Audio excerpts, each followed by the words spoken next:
From the snowy mountains of central British Columbia to you listening around the world, this, my friends, is Spaced Out Radio. I am your host, Dave Scott, sitting in the captain's chair of SOR headquarters, thanking each and every one of you for listening to tonight's show, including Revolution Radio. If you want to take a listen to our archives, we have them free for you at youtube.com/Spaced Out Radio. Just do old Davey the favor, hit that subscribe button.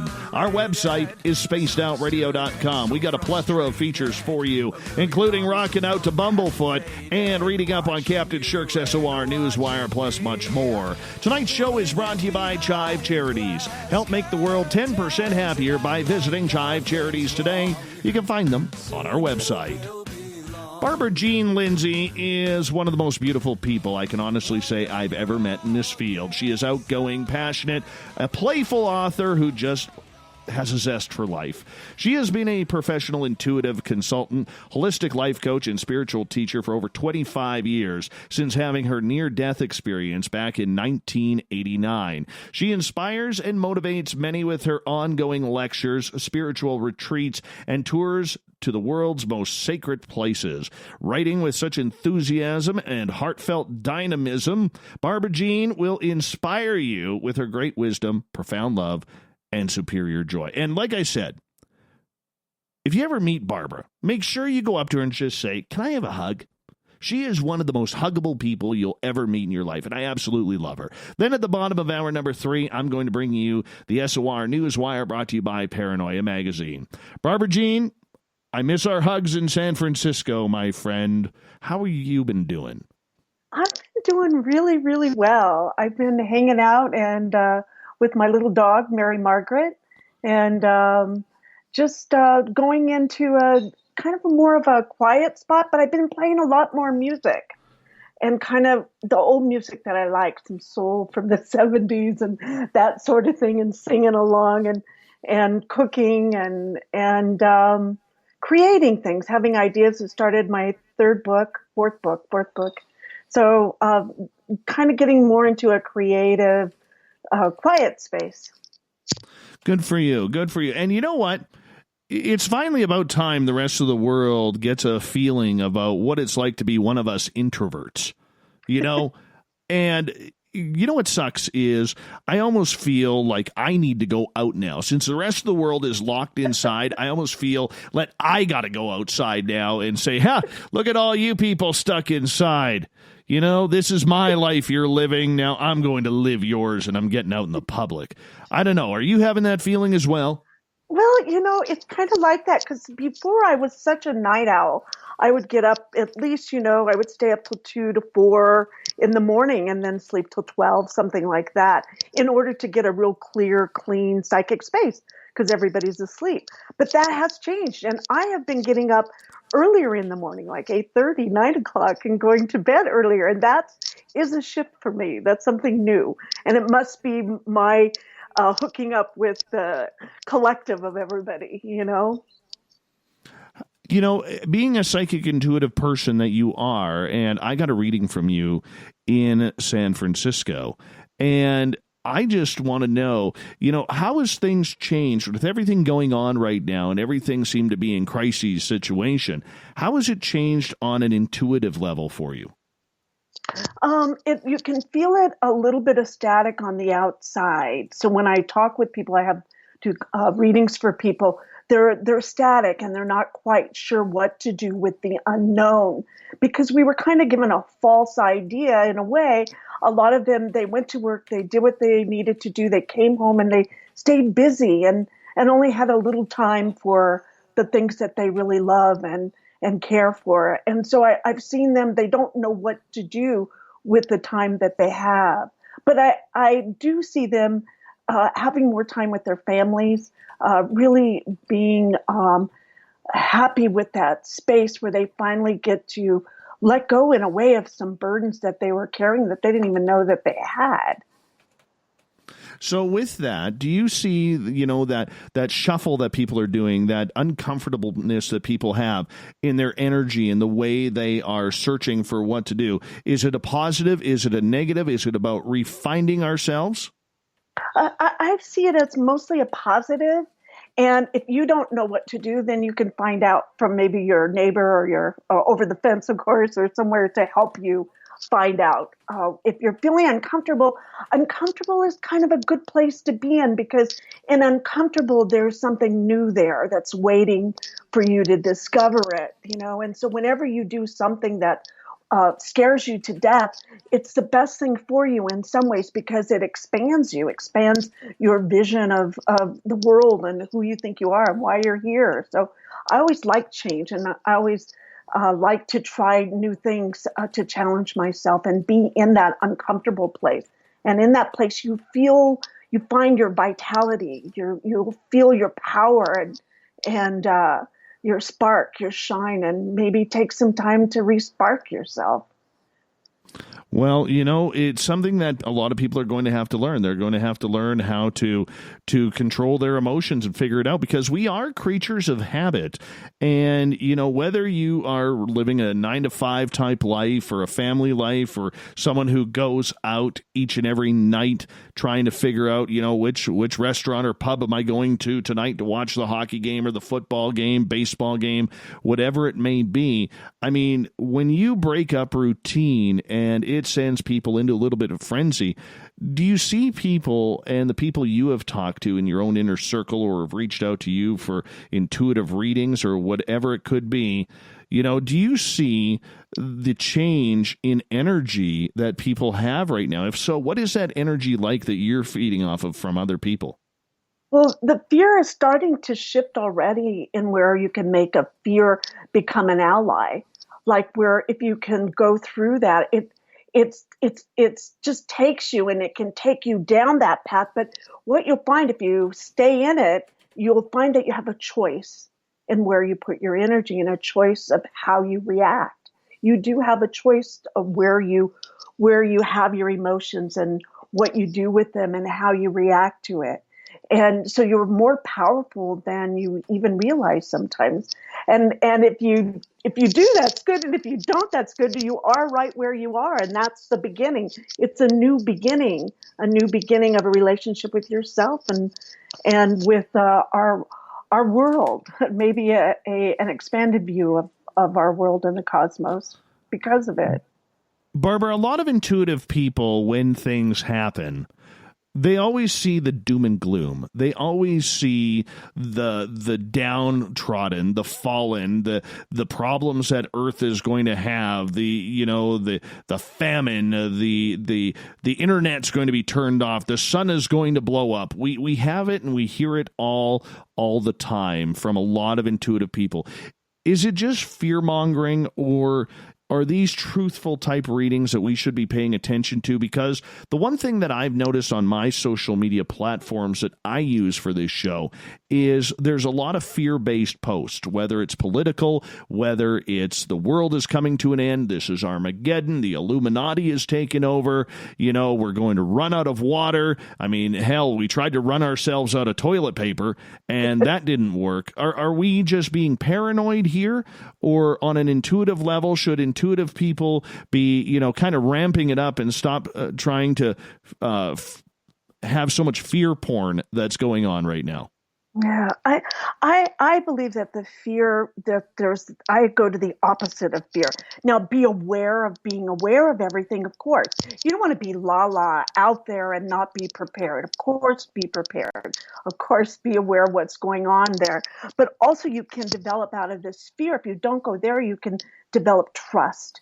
And I see that we're learning how to trust ourselves again in all of this fear, where before you were, again, you didn't think about it. You just spent the day doing what you wanted to do, working or doing whatever it was to put food on the table or to take care of yourself and your family. But if you have those burdens lifted off of you, then you get to be more of an intuitive lifestyle. We've been kind of controlled, not kind of, but controlled in some ways, and told what to do and when to do it and how to do it and where to put your money and how to spend your money and to look this way and not that way. And all this, you know, we're hyped with it all day long, 24/7 since our first breath. And I just believe in this part here, we get to have more of an intuitive spark within ourselves. If we listen if you just really take this time out and listen to yourself and stay with yourself and stay with yourself and stay with yourself. And we were talking about this earlier about the First Nations when you do a tobacco circle.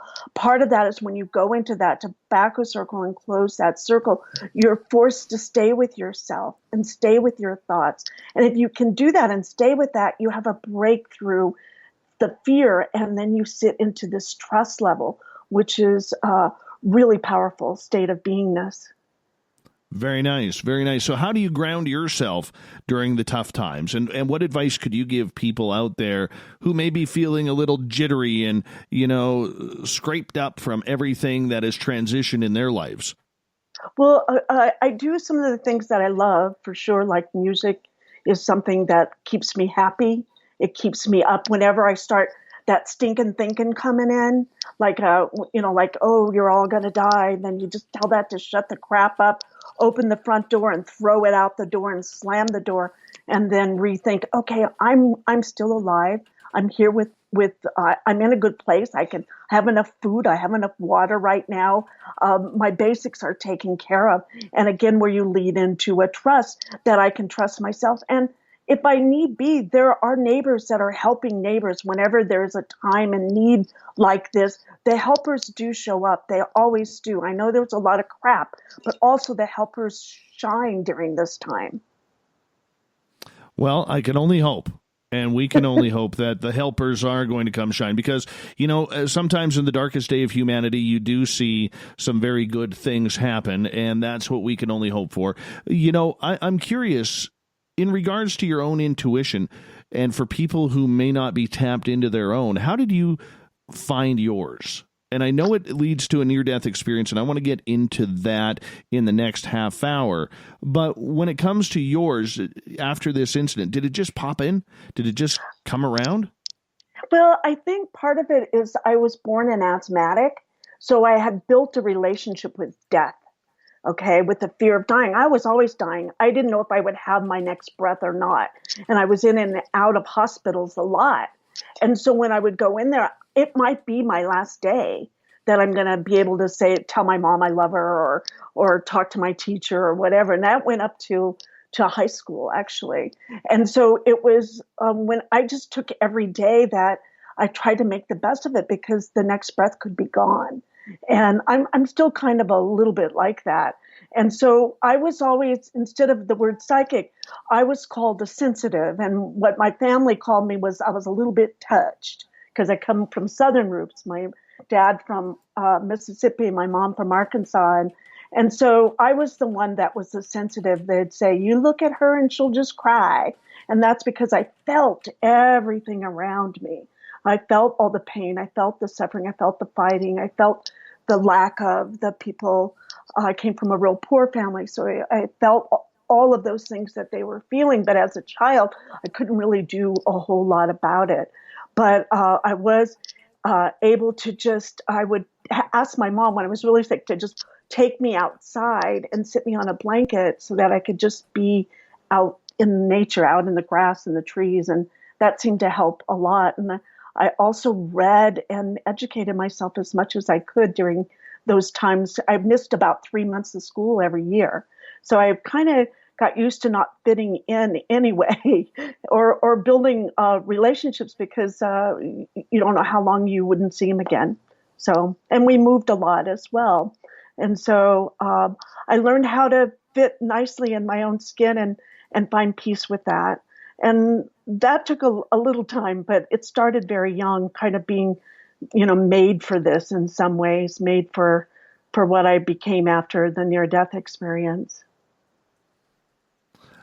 Barbara Jean Lindsey is our guest tonight on Spaced Out Radio. Barbara Jean, you talk about, and we kind of joked about right off the top of the show about being an introvert and someone who makes their living staying at home, working at home, and you don't need to go out much. You pick up on too much energy when you go out. What's it like for you when you go out in public? Are you hit with a sledgehammer of energy? No, I'm good with it. I love people. So I love people, but I'm an introvert. How can that be? I don't know, but it's the way I'm made. And I like talking to people. I like having conversations. But what I find sometimes is I get kind of bored of the conversations. That's all. I like to talk about esoteric things. I like to talk about, all those sorts of different subjects. And so I'm just not so much with the mundane things of talking about it so much. But I used to want to. I felt like I had some good recipes, and I really wanted to share them with everybody. So it was like like on a podium, trying to tell people, look, this could help, But I'm not like that anymore. I can, after a while, now I can just kind of just show up and just love people the way they are, no matter where they're coming from. In some ways. So I feel comfortable. I'm not still the best conversationalist, though. And I'm a lack of words sometimes. But I feel all the energy. I talk energy more than being able to hold a real conversation. What does that mean that you talk energy? Well, that I can feel the people when I look at them. You just scan them and you can see where they're hurting. And or you can see where they're stuck, or you can see what makes them happy, and so while they're standing there talking to you, you can really see their spirit. Like, so we talk spirit to spirit, and that's one of the things that's happening where being isolated with yourself. When you go out, you're going to be more aware of people than you ever were before. Before, you were in your own little cocoon doing your own thing with much more narrow blinders. But when you go back out of this, you're going to be aware of people more than you were before. They're going to be on your radar where before they weren't.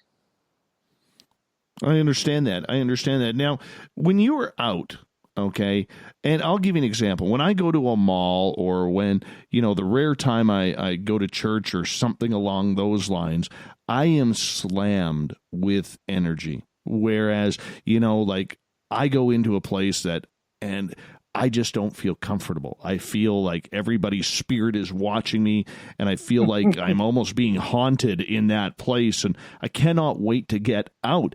And I don't have a fear of going out into public places, whether it's a restaurant or the grocery store or the gas station or anything like that. But it always amazes me that there's always that extra little value that you get with going out and being around people that most, I don't think, pick up on. Do you get that way as well? Yeah, for me, I find my timing's off. I don't know if you ever feel that, but I feel like when I go to talk with someone, that my timing's off. It's like I'm watching myself talk, because I'm so with myself because I'm alone a lot, that I am watching myself talk. And then as a psychic, you kind of have a pretty good idea of what they're going to say first. So my timing is off when I make conversations. And it is true. Psychics are the worst joke tellers. We are just really bad like that. So if anything, I've noticed when I go out in the public, my timing's off. I feel like I'm in a different place, in some ways, a different vibration, a different energy. And I don't think that as that I'm better than or less than or anything. It just is what it is. Do you ever feel like when you get home from a real public place, like say you go to a concert or you go to a restaurant or something, and you're just picking up on everything, when you get home, do you feel like, I need to shower. I need to shower because everybody's energy is all over me and it's making me feel filthy and dirty? Yeah, a shower is helpful, but I have a lot of tools that I use. I use grounding. I'm aware of my chakras when they're turned up. If I don't feel safe, my chakras start to blow up, so I can have the choice to put them down. If my auric field gets way out there when you're in a group, it's good to bring your auric field really close to your body, about 18 inches or 3 feet away. So you have some psychic tools that you can use for yourself, and putting up be like a little protection between me and the world. And grounding is a really good tool. Grounding myself, grounding my car, using those tools to kind of help myself. And when I first got the psychic abilities, I couldn't turn them off. So it took a lot of practice and focus, and now I can turn it on and off, no problem. So I can actually have conversations with people, and they don't have to know what I do at all. But they know I'm a little weird, probably. But weird is good, okay? So I don't, I feel like I probably don't fit in a lot of ways, but I'm okay with that now. Okay, so you said something very prevalent, that a lot of people who start having any type of experience will say that they don't fit in anymore. They don't feel like they fit in society or fit in with their family or friends anymore. You've heard that story numerous times with people who you've talked to and counseled and everything along those lines. What advice do you give to people who don't fit in? Well, there's that part where I really wanted my family to love me. It was really important for them to get who I am and why I'm here. And it's very different than the rest of my family. I'm like the ugly duckling in the pond, right? And I'm the one that's ridiculed or shamed or poked at or made fun of. And I kind of got used to that after a while. And then I discovered that they only had energy if I gave them energy. And so if I worked on having a relationship with myself so that I know who I am. So if I can stand in my power and be who I am, and if they start to say, get a real job, that's one that they still tell me, get a real job. And I'll just go, that's a good idea. But I love what I do. Do you love what you do? I absolutely love what I do. I mean, trust me, I've been told that to get a real job a lot. We've just got over a minute here to go before we got to go to break. At the bottom of the hour, Barbara Jean Lindsey is here. Intuitively speaking, with everything that's been going on in the world, how busy have you been? How has your job changed in helping people? It was super busy and then absolutely nothing. Just nothing at all. And then it's starting to pick back up again. So people are starting to say, hey, they have a little extra time. So maybe they wanted a psychic reading and hadn't had time to get one, or have some ideas of where they want to go. And so sometimes getting a reading, my job isn't to tell you what to do. My job is to show you the doors of the opportunities that are available for you. So with that, does the message change? Because everybody's looking for hope and everything like that. And you can only give them what what comes to you. Right, exactly. And each person, it's different of what they need to hear. If they all each ask me the same question, where do I go from where I am now? Each person that comes to me, there's a different, unique answer, because each of us are so beautifully unique. But then we have a collective where we are all going together as one. All right, I'm going to get you to hold on right there. Barbara Jean Lindsey is our guest tonight on Spaced Out Radio. We're just kind of running with it tonight. Unscripted. Your questions, my questions, her answers. This is kind of what we do on Spaced Out Radio when we got such an awesome person on the line with us tonight. Stay tuned. More Spaced Out Radio right after this.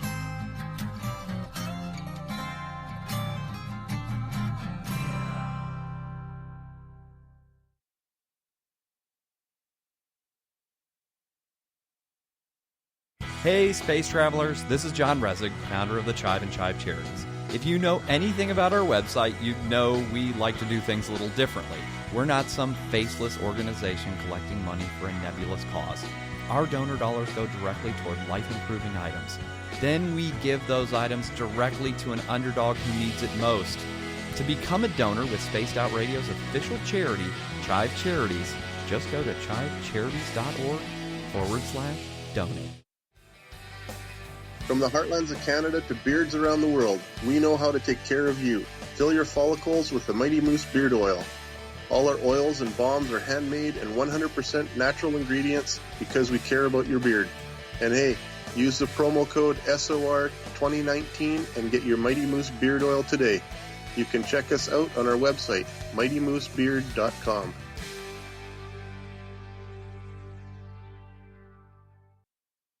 Hello, this is your guitar man, Ron Bumblefoot Thal, and I have to tell you, I love the response I get for Little Brother is Watching from Spaced Out Radio fans. It's amazing how music can inspire and make people think deeper about what's going on in the supernatural world.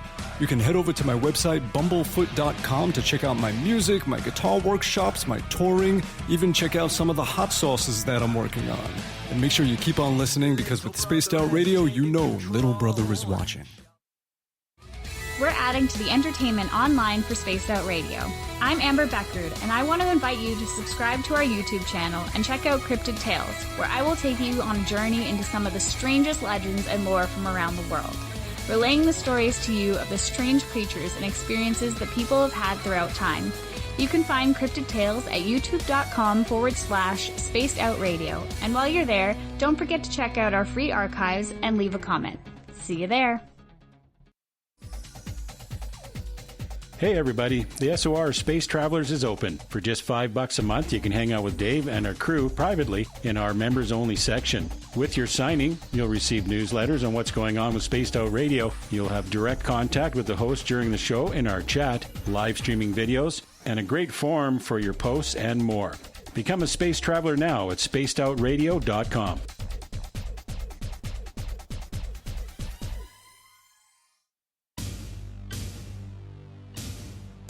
You wanted new SOR gear, and now you can have it. The SOR Vault is fully stocked with t-shirts, hats, hoodies, mugs, and everything in between, with great logos for you to choose from.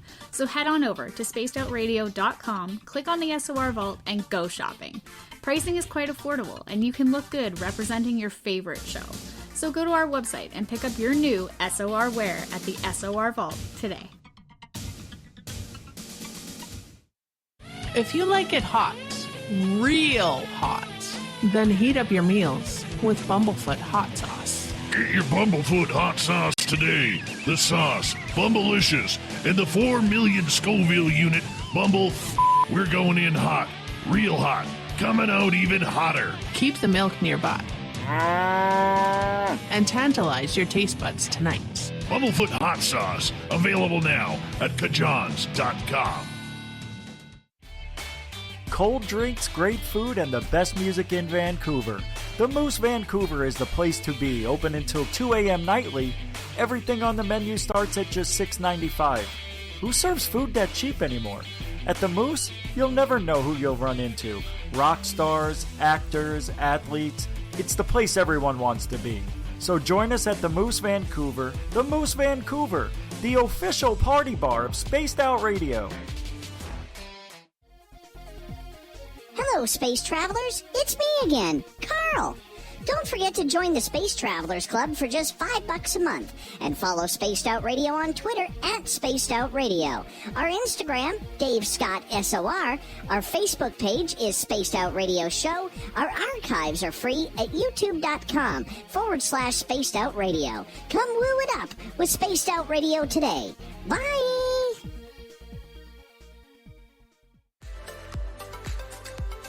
Are you looking for great advertising value for your company? Look no further than Spaced Out Radio. We have a multitude of places to get your name out there, including commercial ads during the show, special promotions, and banners on our website. Our audience is proven to support the companies that support our show. We can make your budget work for you. So for more information, please contact us at sales@spacedoutradio.com. At spacedoutradio.com, we are keeping you up to date on all the news with the SOR Newswire. Captain Shirk leads the team that is bringing you the news of the day and exclusive stories on everything paranormal and supernatural. It's free to read, it's updated daily, and it's right there for you. The SOR Newswire is a one-stop shop for the news of the day. Check it out at spacedoutradio.com today. Need that weekend supernatural fix? Look no further than Spaced Out Saturday right here at spacedoutradio.com. I'm Stacey Edwards. And I'm John Edwards. Each Saturday night, Stacey and I are going to bring you the best in paranormal, cryptids, UFOs, you name it, and we're going there. It's all about the experience and to share the knowledge with all of you. So tune us in every Saturday night on Spaced Out Saturdays, starting at 9:06 p.m. Pacific, 12:06 a.m. Eastern, only at spacedoutradio.com.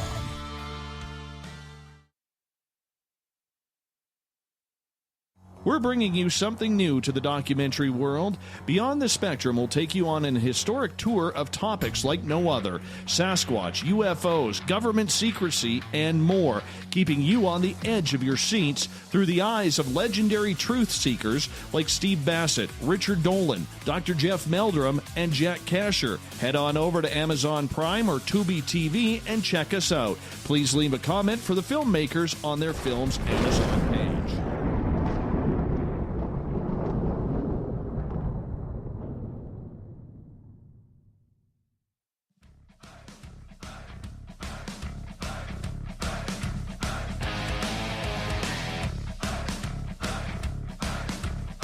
Welcome back to the second half hour of Spaced Out Radio tonight. I am your host, Dave Scott, sitting in the captain's chair of SOR headquarters. Great to have each and every one of you with us. Want to remind all of you that if you are wondering, hey, where do you store your archives? Well, we got them for free for you at youtube.com/Spaced Out Radio. Do old Davey the favor, hit that subscribe buttons. There's like over 800 shows in there for you to choose from. So make sure you check them on out. Anyways, our website, spacedoutradio.com, it has a plethora of features for you. Yeah, including rocking out to Bumblefoot and reading up on Captain Shirk's SOR News.wire, which is updated daily. We are talking intuition, divinity, NDEs, paranormal. We got it all with Barbara Jean Lindsey tonight. We're glad to have this beautiful lady here. And like I said earlier, if you ever come face-to-face with her when we're allowed to be face-to-face with each other again, make sure you ask for a hug. She gives good hugs. How you doing, Barb? Hey, I'm hanging in there. I'm doing good. I'm really happy to be here with you again. Excellent. Yay. Back in 1989, you had a near-death experience that really changed your path, your focus. I would love it if you could tell us what happened. Okay, sure. My pleasure. I was a single mom with 3 kids and living in Sacramento, California. When I woke up that morning and there was like these white webs around me, and I didn't have time for that. So I laid back down hoping it would go away. And I woke back up again, got back up again, and it was still there. And so it just kind of followed me around right outside, like a real light cocoon around my body. But my kids couldn't see it. No one else could see it, but I could see it and feel it. And so I called a friend of mine who was a psychic. I was owned a fine art gallery at the time, and I was an interior designer at the time and doing really well. I loved what I was doing, but I was also studying to find out about what it was like to do psychic readings, because I felt that there had to be more to life than where I was. And I had everything. I had the cars, the house, the everything that I wanted. And I was searching that there had to be something more. And I was attending psychic classes at the time. And so my friend came over and we went to the local psychic school because I thought whatever was happening to me, they could help me in just a moment, because I didn't have time for this. All right. And I only had time like from 5 to 5:15. So we went to the school, and the director there looked at me one look and he kicked me out of the school and said my energy was so erratic that I couldn't stay there, and something like that. And so it put me into a lot of fear. And so I'm walking down the steps of the school with my friend, and I didn't know what I was going to do because I felt like my timing was out of sync. And so that night I went to a women's healing center, a healing like where they do a lot of hands-on healing and prayer work for you. And I thought, well, maybe that would be able to help me.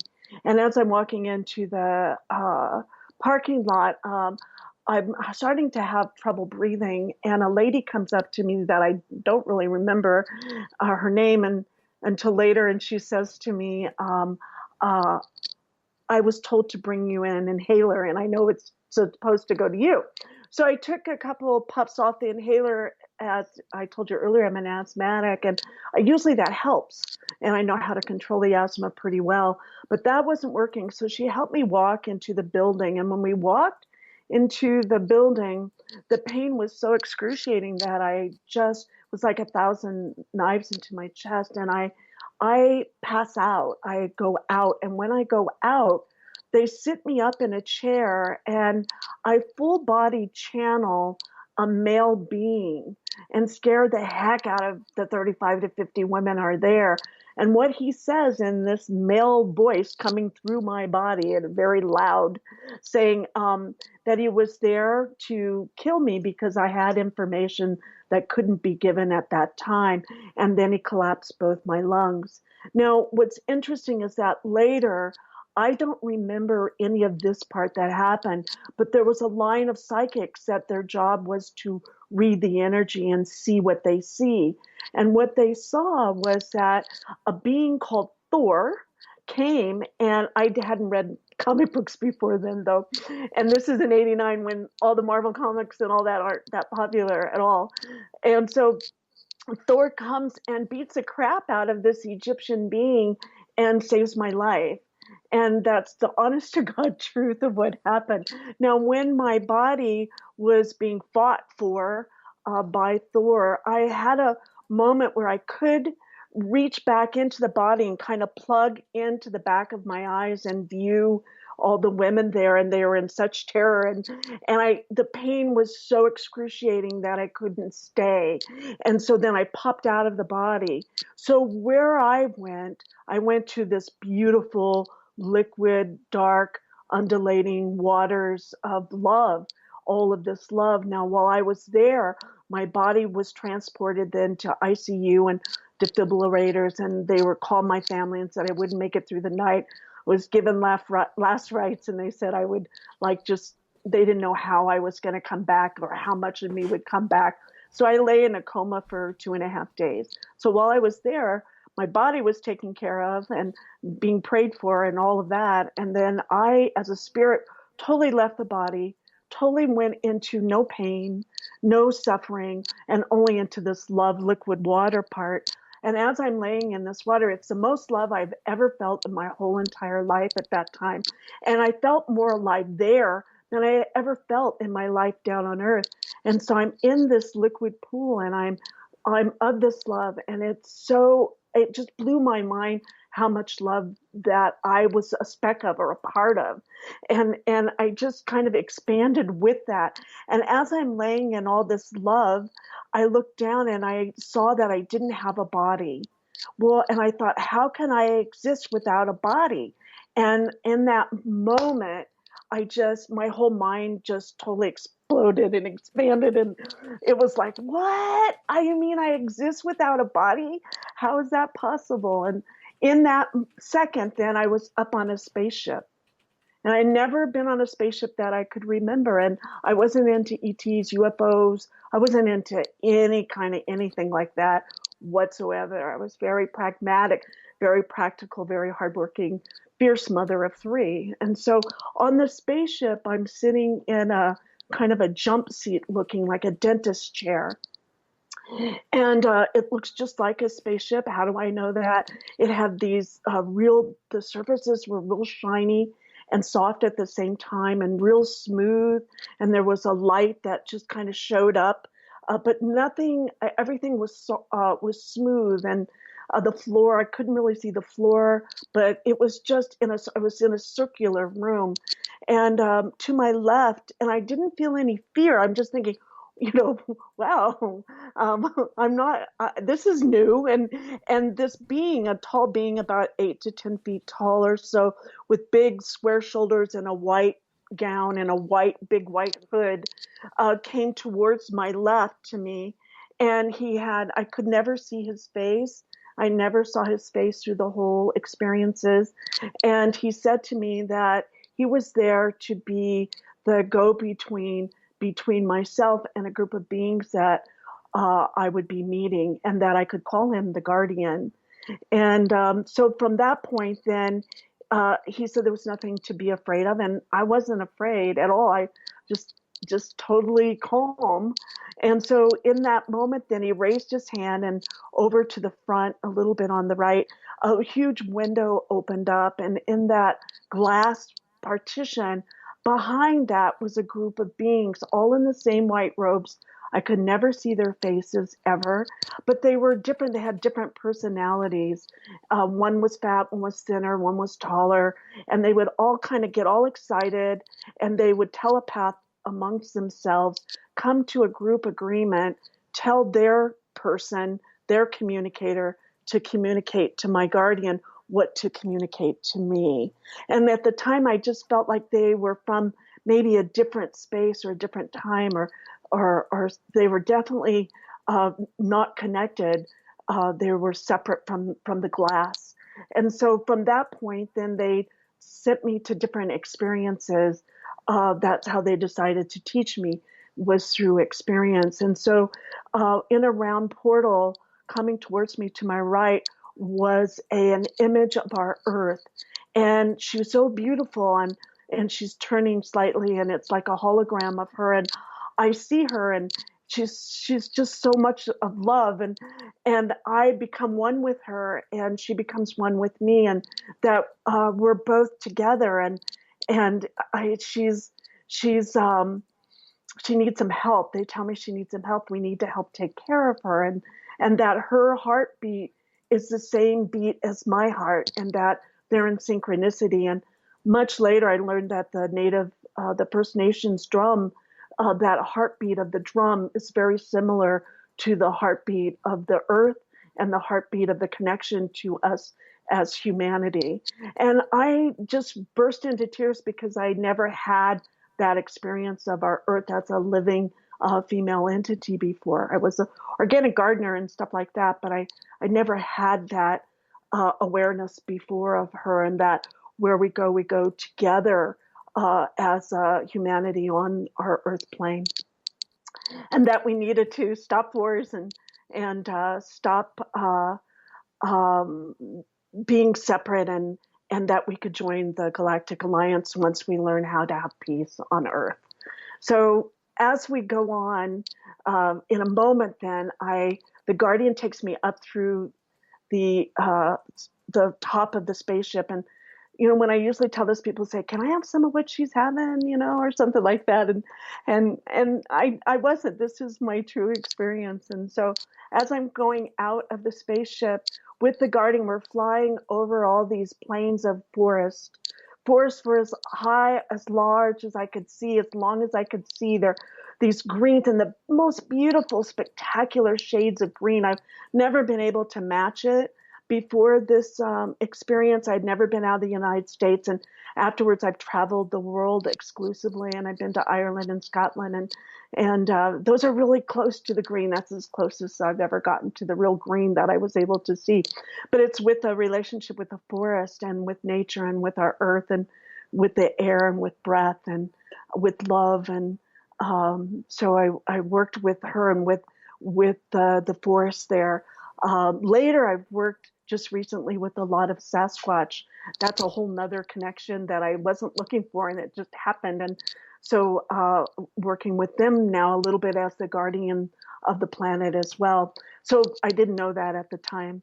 So as that point, then we went to the next point where the guardian just looks at me and without a face, and I go up these staircase like a Greek temple, a round Greek temple floating in the cosmos, surrounded by stars. And in that we go up, there's a group of the same, they felt like men, all in the big white robes and the square shoulders, and exactly like the guardian and like the council. The other group is called the council, but they're called the watchers. And I went and held their hands, and they were doing kind of a guttural, low kind of a tone. And in the middle was a column, and in the column was this mist, and in the mist was a hologram of our earth. And what they told me is that their work is to watch her and to protect her, and they've been doing it forever, and they'll continue to always do that, and that they're there. And for me, that gave me a sense of peace, that there are actual beings that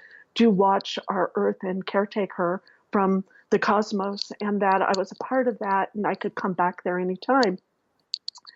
So then the guardian grabs me again and gives me the look.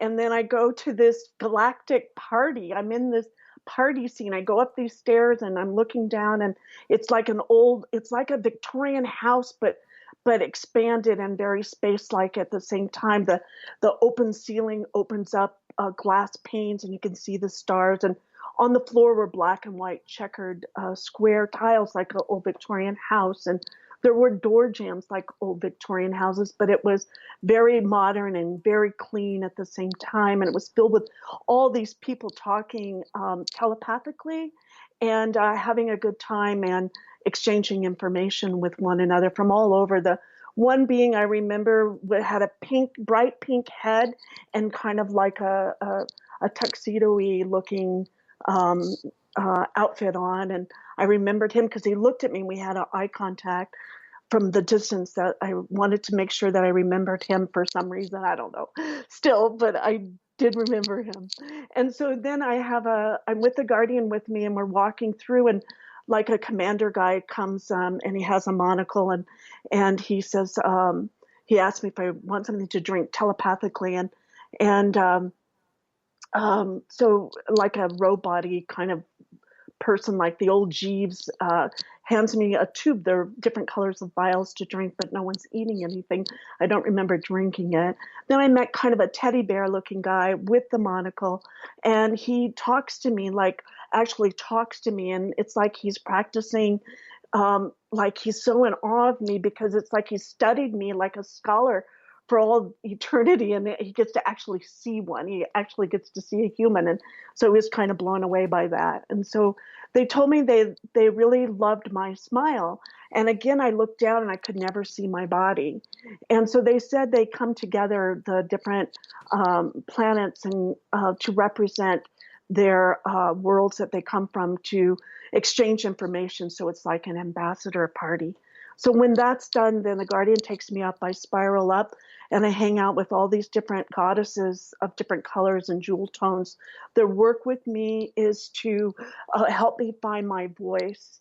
And they sing in siren tones that are beyond like a celestial choir. It is like the toning is just rips you right out of who you are, and you're dancing with all that is, right? And so then I'm with them, and I come back, and they weren't going to let me go until I had my voice. And I did find it. I have a very low alto voice, but I was able to find it. And so I worked with women groups for 15 years, and I helped them find their tone. So then the guardian comes, he says, it's time for me to go.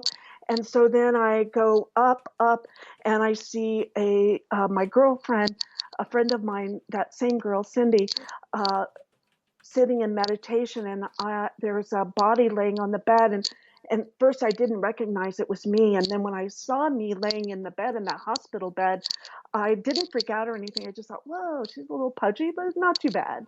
And so I come back up, and the guardian says, it's time for you to go back down. And I said, well, look, if I'm going back down there, you're going to have to give me something. I need a superhero card or something, a get out of jail free card.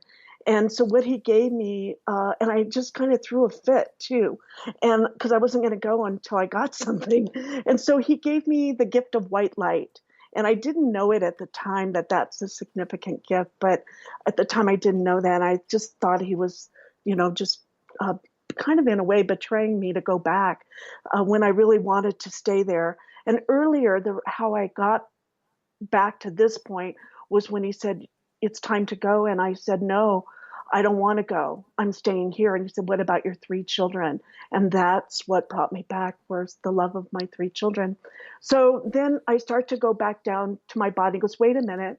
I went back up, and he said, we'd like to ask you if you'd like to have a mission and to accept it or not. And I said, well, yeah. And he goes, it's to be an ambassador. And I said, well, what's an ambassador? And I start floating down to my body, and I look, and he's not there anymore. It's the last time I see him.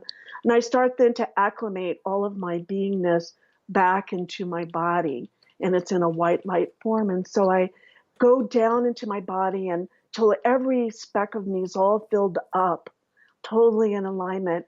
And then I sit up and I say, in the hospital, and I take my first breath, and I say, I want some nachos. I'm starving.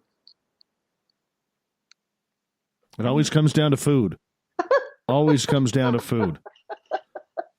We've got about 3 minutes here before we got to go to break. at the top of the hour. Barbara Jean Lindsey is our guest tonight, telling about her near-death experience that led to some real serious ET contact. What did you know about extraterrestrials previous to this? Zero. Was not in my reality. Maybe Casper the Ghost. You know, I had seen, what's that, the Jetsons. I loved the Jetsons at that time. I had seen, you know, some movies, sci-fi movies, but not really. I didn't have time for that. You know, it just wasn't. I was a practicing Catholic at the time.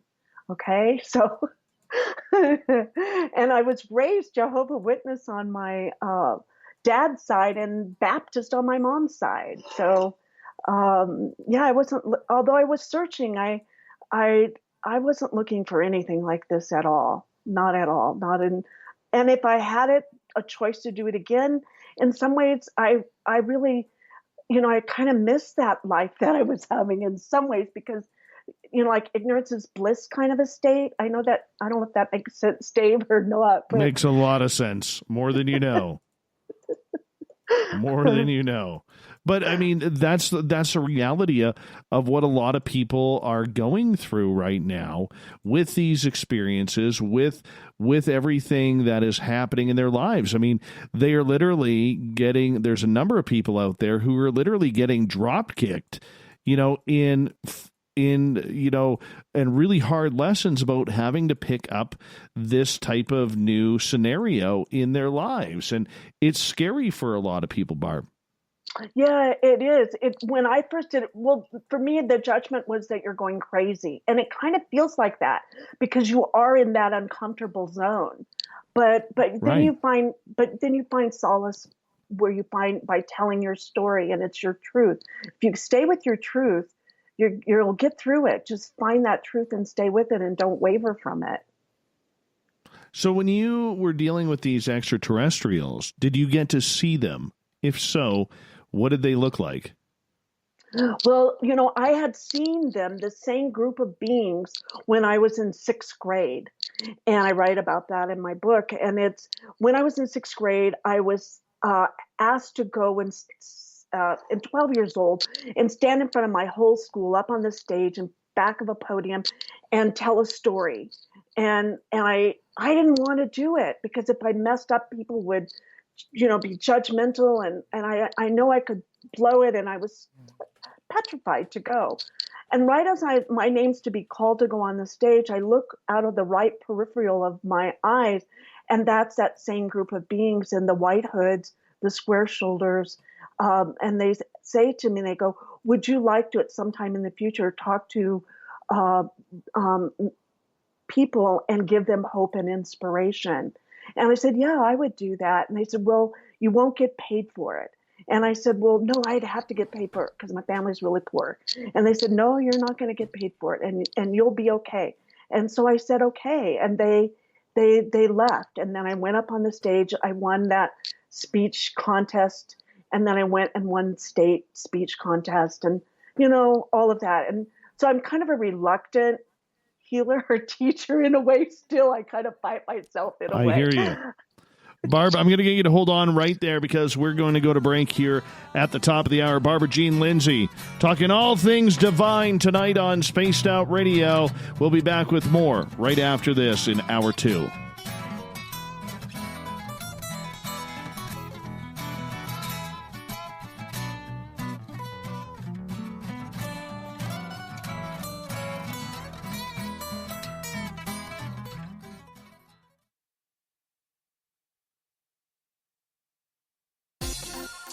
For the price of 1 cup of coffee a month, you can become an SOR Space Traveler.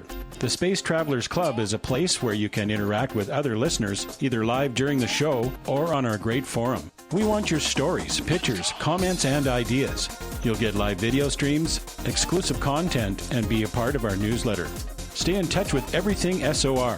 The Space Travelers Club is just $5 a month at spacedoutradio.com.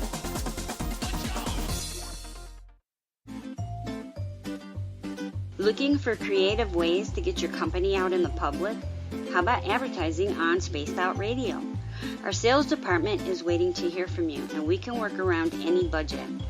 From commercial spots to banners to special promotions, there are many opportunities to get your name and product out to our SOR listeners. For a price guide and more information, please contact us at sales@spacedoutradio.com. We all know on Spaced Out Radio we love a good beard and mustache, so why not take care of your facial hair with Mighty Moose Beard Oil? Made in Canada, we're taking care of beards and stashes around the world. We use 100% natural ingredients with our oils and balms to make your whiskers feel silky smooth. Use promo code SOR2019 at mightymoosebeard.com today.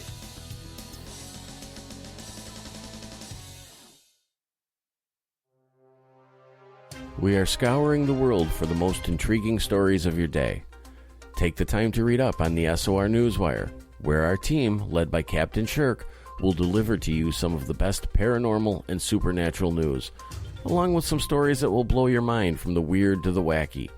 It's the news outside the news that piques interest, and that's what we're looking to deliver to you. The SOR Newswire, only at spacedoutradio.com. Are you intrigued by Paranormal Talk Radio? You'll love the new Paranormal Radio app from TalkStream Live. You'll find a great selection of talk shows covering UFOs, ghosts, strange phenomena, and much more. Download the Paranormal Radio app now and start listening to the very best in paranormal talk entertainment, including the network you're listening to right now, the Paranormal Radio app, free in Google Play and the iOS App Store. I'm feeling a little spicy tonight. What to do? Why not get Bumblefuck? 4 million Scoville units of pure hard rock. Bumblefoot hot sauces come in 3 flavors. The burning Bumble. Tone it down a bit with Bumblicious and throw the sauce on everything. Spicing up. Bumble me, baby. Bumblefoot hot sauce. Get it today at kajans.com. Hey everyone, I'm John Edwards. And I'm Stacey Edwards. Together we're taking over Saturday nights on Spaced Out Radio, where we're going to bring our own experiences of the paranormal and talk to the best people we can find to help bring you answers to your strange tales. We're here to entertain your need for weekend woo!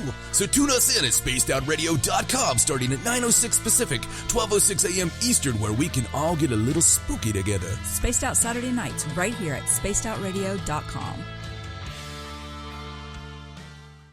Hey, space travelers, this is John Resig, founder of the Chive and Chive Charities. If you know anything about our website, you know we like to do things a little differently. We're not some faceless organization collecting money for a nebulous cause. Our donor dollars go directly toward life-improving items. Then we give those items directly to an underdog who needs it most. To become a donor with Spaced Out Radio's official charity, Chive Charities, just go to chivecharities.org/donate. Hi, this is Amber Beckrud, and I want to invite you to subscribe to our YouTube channel, where we store all of the SOR show archives for free.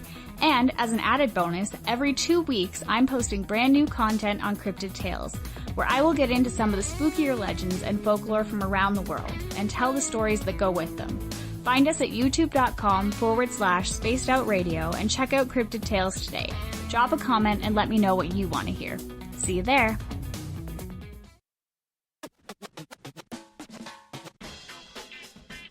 The SOR Vault is open for business, and do we have some cool swag for you to pick up?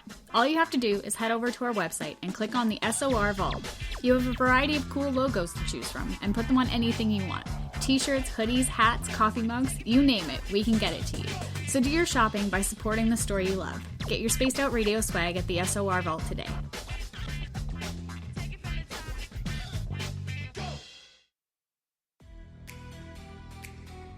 Are you an experiencer of something strange that can't be explained? Do you want help finding out what's going on? I'm Ryan Stacy, head of the Experiencer Support Association, otherwise known as TESSA. We've teamed up with Spaced Out Radio to investigate cases filled out in the SOR Sightlines report. We are independent and there's no cost to what we do. All we need is your experience. Let's find out what's happening together on the SOR Sightlines report. Hello, space travelers. It's me again, Carl. Don't forget to join the Space Travelers Club for just $5 a month And follow Spaced Out Radio on Twitter at Spaced Out Radio. Our Instagram, Dave Scott SOR. Our Facebook page is Spaced Out Radio Show. Our archives are free at youtube.com/Spaced Out Radio. Come woo it up with Spaced Out Radio today. Bye!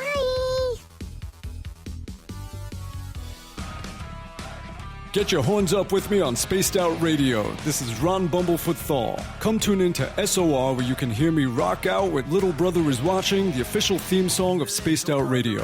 And then come on over to bumblefoot.com where you can find out about my tour schedule, my music, and everything else. Bumblefoot.com keeps you up to date on what I'm doing and the best way to stay in touch with my music and music camps. Sign up for my newsletter at bumblefoot.com and remember, Little Brother is Watching.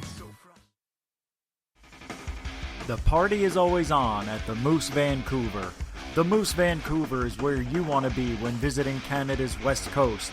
Open until 2 a.m. nightly, the Moose cranks up the rock while serving some of the best rated food in the city. The menu starts at $6.95. Why party anywhere else in Vancouver when the Moose is right there? Get your horns up and rock with the Moose, the official party bar of Spaced Out Radio. Visit purpleplates.com today. For over 40 years, the Purple Energy Plates have been delivering amazing results for their many customers. Inspired by the great genius Nikola Tesla, the harmony, healing, and energetic effects of the plates have proven over and over to be beneficial and often miraculous to thousands of customers. Check their site for daily specials and choose from their many energy products. You won't be sorry. Visit them today at purpleplates.com. You're listening to Spaced Out Radio with Dave Scott. Follow Dave on Twitter at Spaced Out Radio and on Facebook, Spaced Out Radio Show. Hour number 2 of Spaced Out Radio is underway tonight. I am your host, Dave Scott. Thank you so much for joining us. So I run my dogs outside during the break because, for those of you who don't know, I have a studio at home here, and it's snowing again. Yeah, April 2nd, and it's snowing. I am so done with the snow. So done. Thank you so much if you are listening in on our terrestrial affiliates around North America and on the digital side with Revolution Radio. Remember, you could check out all of our archives for free at youtube.com/Spaced Out Radio. Do me the favor, hit that subscribe button. The Desert Clam has set the password for tonight in the SOR Space Travelers Club. Ecdycist. Oh, I totally butchered that. Oh, Ecdyceist. There we go. Ecdyceist is your password. Use it wisely, space travelers, as the Clam sets a password each and every night right here on Spaced Out Radio. Our website is spacedoutradio.com, where we have a plethora of features for you. Rock out to Bumblefoot, and you can read up on Captain Shirk's SOR Newswire and so much more. Tonight we are talking with intuitive Barbara Jean Lindsey. I got to meet her a few weeks ago at the UFO Con in San Francisco, one of the most beautiful people I have ever met. And I was like, Barb, I got to get you on the show. You got to come on the show. And she's like, I would love to. And so here she is. Barbara, welcome back. Thank you. Thanks for having me. It's been a joy to just hang out with you and with your tribe here. Thank you. Listening. Thank you. All right, couple questions from the audience for you, because in hour number 2, we always like to bring them in from our chat rooms and Twitter. And Cable Guy Matt is asking if you could tell about your Bigfoot experience. What's happening with that? Okay. Well, I got a call last year from Kelly Lapsaritis to come and speak at the Psychic Sasquatch Spiritual Retreat in Washington. And I said, well, I don't think I really have anything to talk about. She goes, oh, I think that you do. So I said, okay. And then I went into total nervousness about it. And because I hadn't really had a story, but I was hanging out with my friend Brian Bland, who does a lot of glyph readings. He's very well known in the Sasquatch scene, and hanging out with him and talking. And so later, I'm driving in my car. I swear to God, I'm driving in my car, and I hear and smell like a real skunk smell. And I smelled a Sasquatch, and I knew he was a Sasquatch sitting in my car. and I'm having a telepathic conversation with the Sasquatch in my car. And I'm thinking I have totally lost it. I've totally gone over the top, and that, there's no going back. If I wasn't teetering, man, I'm really lost it. And so I'm thinking, I'm smelling him, and what I say to him is, he goes, turn on the radio right now. And I turn on the radio, and it was, I can see him. I am not your father. I am your father figure with the guy from Wham. I forget his name, but and he plays this song, and it's where he's my father figure. And I started laughing so hard. And so my first meeting with them is really with in my front seat of my car, for God's sake. Okay, I swear. And so later in and then I had some telepathic communication with Brian. Asked me to be the go-between between him and his Sasquatch family that he spent a lot of time with. He's in nature a lot. He's out there a lot. And so he asked me to read him. And so I did. And I thought about like my communicator, my the person who was the guardian who telepathed between me and the council. I was kind of doing that same job for him with his group of Sasquatch that he had spent a lot of time in the forest with, and communicating in glyphs. Those are art that the Sasquatch make in different forms and symbols to communicate with humans. Long story short, so I'm at the Sasquatch meeting, right? And I meet up with a wonderful man who says he'd like to tell me his story. And I go, okay. And he says, the first time I met a Sasquatch was they sat in my front seat, and we had a talk telepathically. In my car, that's where I connect with him. And I laughed, and I thanked him, because I told him that was my first experience with the Sasquatch was in my front seat of my car. And so I had never met anyone else who had that same experience. And that's why it's important to tell your stories, because then you connect. Since then, at that particular meetup, I went walking out in the forest by myself, and I saw my very first glyph, and it was in the letter A, and it was beautiful, and it was kind of surreal. I had always heard about them, but I had never experienced it. And I had my first communication with them in a glyph, and so I went back and I had told my friend there, and we went out on Sasquatch looking for them at night, but we never found anything. I've never seen one, but I did. I took a picture of it and I sent it to my friend Brian on my car, and it's in a parking lot.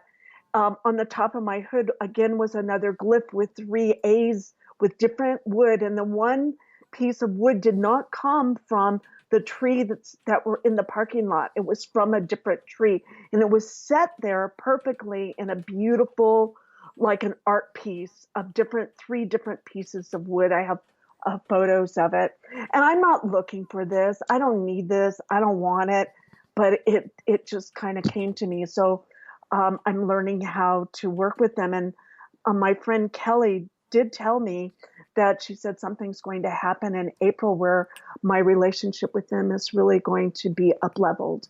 So I'm kind of looking forward to that. And I'm also scared a little bit at the same time, and also not sure if I really want that responsibility in some ways as well. So those are my experiences. So I don't spend a lot of time in the forest, but I did just move to Sierra Madre, and I back up to thousands of acres of forest. Yeah, watch out for the mountain lions there. Yeah, we have bears. That's what we have. Oh my gosh, there's bears there, people. Yeah. They go up and down the neighborhood. All the people are aware of them. And so in fact, I was walking with a friend, walking back home about midnight at night with my little dog, Mary Margaret. And this guy walks up to us on the right, and he doesn't see me, and he sees her, and he screams like he just screams. I go, "Are you okay?" And he goes, "I thought your dog was a bear, and a baby bear. And if that's a baby bear, then the mother bear is really close." So, but it was just Mary Margaret pretending to be a bear, I guess. So. Oh, yes. Yes. Yeah. Around here, we have bears frequenting. They don't come in my yard because the ghost in my yard keeps them out. The ghost in my yard. Oh. His name is Rick. We have a deal. Deal. That's cool. That's cool. Yeah. Previous to me meeting the ghost in my yard, my garbage can kept on getting knocked over. And then I met the ghost in my yard, and he's like, dude, I want to stick around. I want to stay. And I'm like, cool. I said, I got one favor. I said, I don't want any bears or cougars in my yard. And he says, you know where you live, right? I'm like, yeah, because I live in the middle of nowhere. And I'm like, yes, I do. And I said, but I also have a little guy who I don't want to be bear food or cougar food. Right. And since that day, we've seen bears around, in the green belt behind us. Last year, we watched a bear walk right down our street. And my garbage cans are right there. The bear can go get it. And my garbage cans have never been turned over since. I love it. It. Yeah, have a conversation with them for sure. Oh, yeah. Yeah, have a conversation with your ghost in your yard. If you're in bear territory, because you will never have your garbage cans turned over again. That is my advice, my sage spiritual advice to anybody out there who's got bears and ghosts at the same time. Why not? It's worth a try, and you're never having to clean up garbage again. It is blissful. Blissful, I tell you. Blissful. All right. Let's see here. Outside of your contact, which is a little bit of a different contact with Bigfoot, what did you know about Bigfoot previously to this? Because, even for the most experienced Bigfoot people out there, I mean, that story sounds very, very far-fetched. I mean that with all due respect. I gotcha. I totally get you. I didn't know anything about it at all. And until I talked with Michael Harrell, a friend of mine on Facebook, and he said, you really need to have Brian Bland on your show. And so I said, okay. And so that was my introduction to Bigfoot. And I had no interest in it at all. It wasn't there. And somehow I've been brought into it. And I had some of the top people on my show that really know their stuff about the 1947 Patterson film of the Bigfoot and how that's been authenticated and it has been proven. And so there's a lot of, people spend their lives on this and dedicated to it. And I'm not that. I just tell my story because it's the truth, and that's all I can do. And it at the degree it's at, and I'm not fabricating because I don't need to. You know what I mean? It's like I didn't ask for this; it just happened. And I'm not crazy. I raised three wonderful children. I have 3 grandchildren. I'm very skeptical at heart, and although I am a psychic, after my near-death experience, my psychic abilities turned on 100%, and I had to learn how to deal with that and to eventually learn how to turn it on and off. Now I can turn it on and off like a water faucet. So, but it takes time and it takes practice. So, yeah, the Sasquatch thing's wild. There's, but it's there from where I sit with all of my friends who are experts, and I absolutely am not at all. Things are heightening up, that the veils are getting thinner with their contacts with them. And after the Sasquatch spiritual retreat in September, there's also one in Canada up by you. Dave, you'll have to come. And that's with my friend Brian Bland, or have him on your show, because he's the one that knows, and Sunbow knows, Kelly Lapsaritis, her husband. They're really the ones in the know on the whole Sasquatch scene. I just had Kawani on about a week and a half ago. Oh, yeah. See, that's who you want to talk to about Sasquatch. Yeah. I'm just Absolutely. an experiencer. I can just tell my story. But, yeah, he's the one. If you want to get in touch with the Sasquatch, he's your man, because he's turned a lot of people onto their own contact with Sasquatch.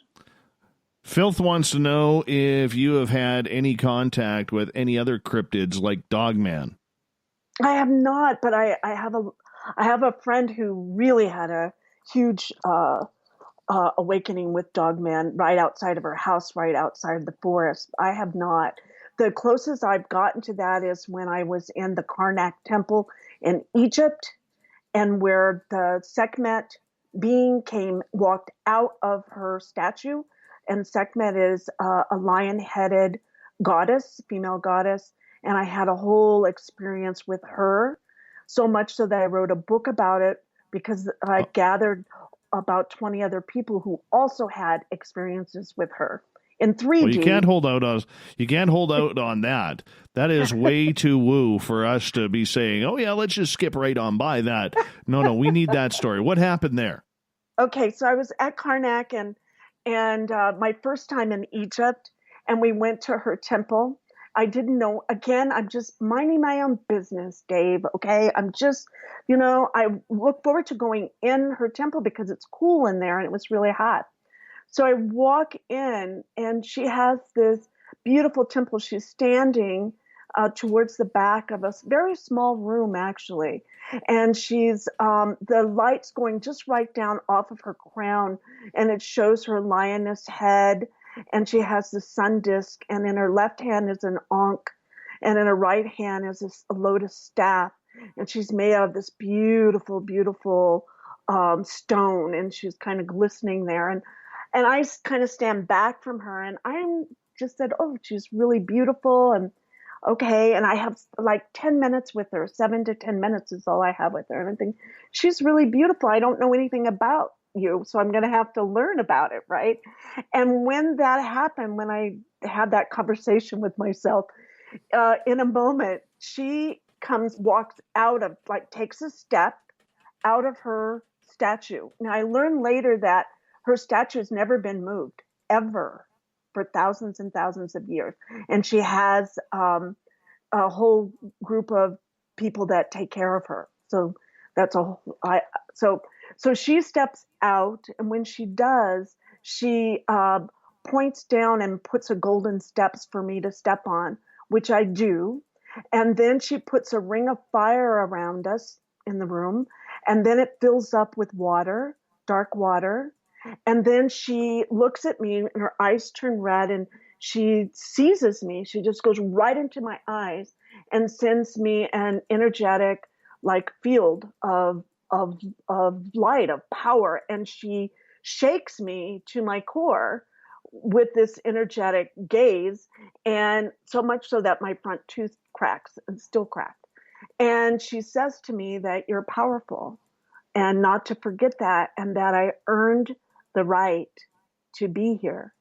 And she stayed with me until I got it. And she kind of said, do you get that? And I said, yes, and I think I'm pretty courageous, but it was pretty frightening at the same time. And I was in awe of her. And so once I got it, then she kind of let go of her, or she did let go of her gaze. It went back up in her eyes. And then the water came back in, and then the fire came back into her statue. And then I stepped off the steps, and the steps went back up. And then she walked backwards. She just took her step back into her statue. And when they came and got me, I was laying on the floor. They came and got me and carried me out. And I cried for 3 days. And I cried for all the suffering, the pain and suffering on the earth and mankind that I had held in my body, and I wasn't even aware of it. So I cried for things I didn't know. My body just needed to cry, and it cried and cried. And so later, much, much later, I wrote a book about it, and that's a whole story. But I wanted to find out if there were other people who have had experiences with Sekhmet, and they had. And I went on Facebook, and all of a sudden, all these people came and said they would like to tell their stories. So I have a book called Seized by Sekhmet, the Egyptian Goddess Revolution, and where she's available to you if you want to talk and hang out with her, just like your ghost. She's available to help help you in any way that you need. And so she stays with me a lot. She's with me a lot. And I'm like a quadruple Leo, you know, and I'm allergic to cats, though. That's the funniest thing. I'm really highly allergic to cats, but she's an amazing goddess. And as far as a galactic point of view, she's with the Lyrans, you know, the Lyran beings, the lion beings. James Gilliland has a whole thing with the lion beings. And so, she works with me. I work with her, and she's part of my life, just like your ghost. They become family. I'm really, really thankful, grateful to have her in my life. So has she become almost a spirit guide? Yeah, definitely a spirit guide. Yeah. Oh yeah, for sure. Yeah. And now looking back, you know, she was always kind of there. I used to have all these lions in my room, and I would go to the lion, just different lion things. And so she's always kind of been there. So I feel like I must have worked with her in past lives or something like that. She's pretty amazing. She's pretty powerful. She's helped me have my voice. She's helped me be more powerful because I'm just really nice and kind and loving and gentle and nurturing. But also there's this part of me, don't mess with me. And that part she helped me kind of get in balance with. Because sometimes you need that. You need that to be in this world. You know, you need to be aware and you need to be able to, say no when that word is the appropriate word. Do we really want to say no to the woo, though? Do we really want to say no to that? No, I don't want to say no to the woo, but also it's a balance in it too, because you can be way out there and not live in this world. And I don't want to do that. I have grandkids and children. I want to walk between the worlds. I want to be here in 3D and make it here as best I can. And then I want to be out there too if I need to call on any of my my star family to help me here, to be here. It's kind of helps. We need all the help we can get here, just like I said in my near-death experience, and we do. And if you find your guides, they really are here to help you. And I mean, it's all happening on the inside. If you close your eyes, there's less than 1% of what we see is our reality. So it's all really happening on the inside, and we get that chance to do that now, to go on that inside and listen to yourself and love yourself. I know that sounds really woo-woo esoteric, but we come from love. We are love. We return to love, and we never die. That's what I learned in my near-death experience. That's what works for me, and everyone's going to find what works for them, right? And for their families, and hopefully we can all work together and really let our earth have some rejuvenation for her as well. We've got about 30 seconds left before we got to go to break at the bottom of the hour. Barbara Jean Lindsey is our guest tonight on Spaced Out Radio.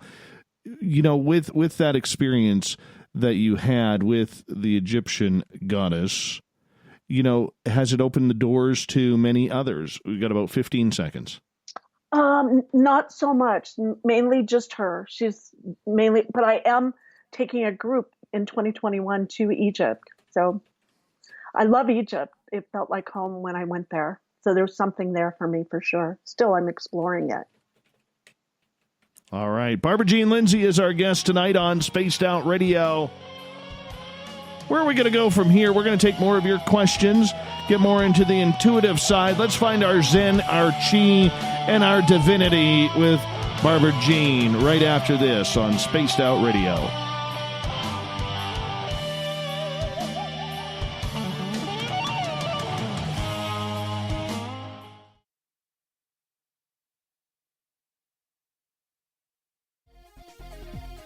Hello, space travelers. It's me again, Carl. Don't forget to join the Space Travelers Club for just $5 a month and follow Spaced Out Radio on Twitter at Spaced Out Radio. Our Instagram, Dave Scott SOR. Our Facebook page is Spaced Out Radio Show. Our archives are free at youtube.com/Spaced Out Radio. Come woo it up with Spaced Out Radio today. Bye! If you like it hot, real hot, then heat up your meals with Bumblefoot hot sauce. Get your Bumblefoot hot sauce today. The sauce, Bumblicious, and the 4 million Scoville unit Bumble. We're going in hot, real hot, coming out even hotter. Keep the milk nearby and tantalize your taste buds tonight. Bumblefoot hot sauce, available now at kajans.com. Are you looking for great advertising value for your company? Look no further than Spaced Out Radio. We have a multitude of places to get your name out there, including commercial ads during the show, special promotions, and banners on our website. Our audience is proven to support the companies that support our show. We can make your budget work for you. So for more information, please contact us at sales@spacedoutradio.com. At spacedoutradio.com, we are keeping you up to date on all the news with the SOR Newswire. Captain Shirk leads the team that is bringing you the news of the day and exclusive stories on everything paranormal and supernatural. It's free to read, it's updated daily, and it's right there for you. The SOR Newswire is a one-stop shop for the news of the day. Check it out at spacedoutradio.com today. We're adding to the entertainment online for Spaced Out Radio. I'm Amber Beckrud, and I want to invite you to subscribe to our YouTube channel and check out Cryptid Tales, where I will take you on a journey into some of the strangest legends and lore from around the world, relaying the stories to you of the strange creatures and experiences that people have had throughout time. You can find Cryptid Tales at youtube.com/Spaced Out Radio. And while you're there, don't forget to check out our free archives and leave a comment. See you there. Cold drinks, great food, and the best music in Vancouver. The Moose Vancouver is the place to be, open until 2 a.m. nightly. Everything on the menu starts at just $6.95. Who serves food that cheap anymore? At the Moose, you'll never know who you'll run into.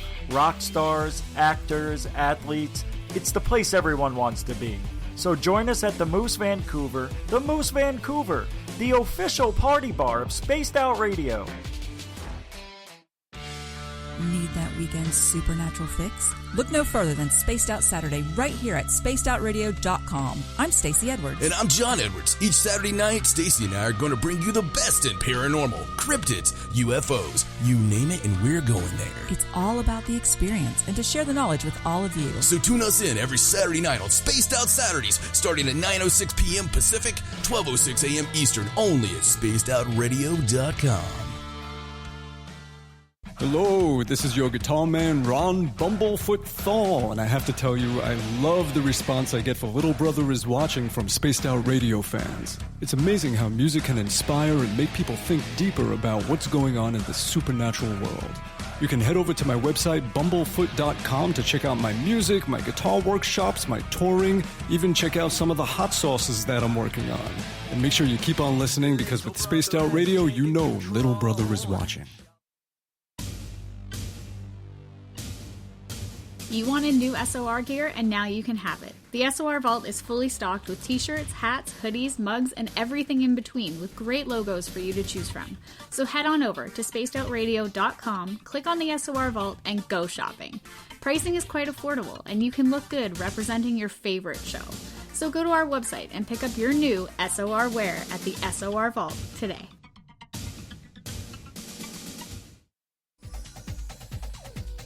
Hey everybody, the SOR Space Travelers is open. For just $5 a month, you can hang out with Dave and our crew privately in our members-only section. With your signing, you'll receive newsletters on what's going on with Spaced Out Radio. You'll have direct contact with the host during the show in our chat, live streaming videos, and a great forum for your posts and more. Become a space traveler now at spacedoutradio.com.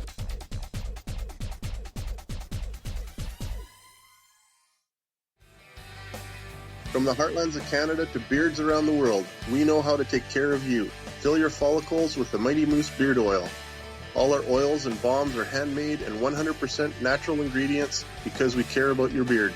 And hey, use the promo code SOR2019 and get your Mighty Moose Beard Oil today. You can check us out on our website, mightymoosebeard.com.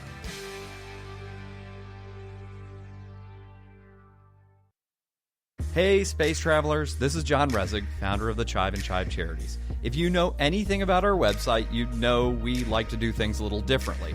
We're not some faceless organization collecting money for a nebulous cause. Our donor dollars go directly toward life-improving items. Then we give those items directly to an underdog who needs it most. To become a donor with Spaced Out Radio's official charity, Chive Charities, just go to chivecharities.org/donate. We're bringing you something new to the documentary world. Beyond the Spectrum will take you on an historic tour of topics like no other. Sasquatch, UFOs, government secrecy, and more, keeping you on the edge of your seats through the eyes of legendary truth seekers like Steve Bassett, Richard Dolan, Dr. Jeff Meldrum, and Jack Casher. Head on over to Amazon Prime or Tubi TV and check us out. Please leave a comment for the filmmakers on their film's Amazon page.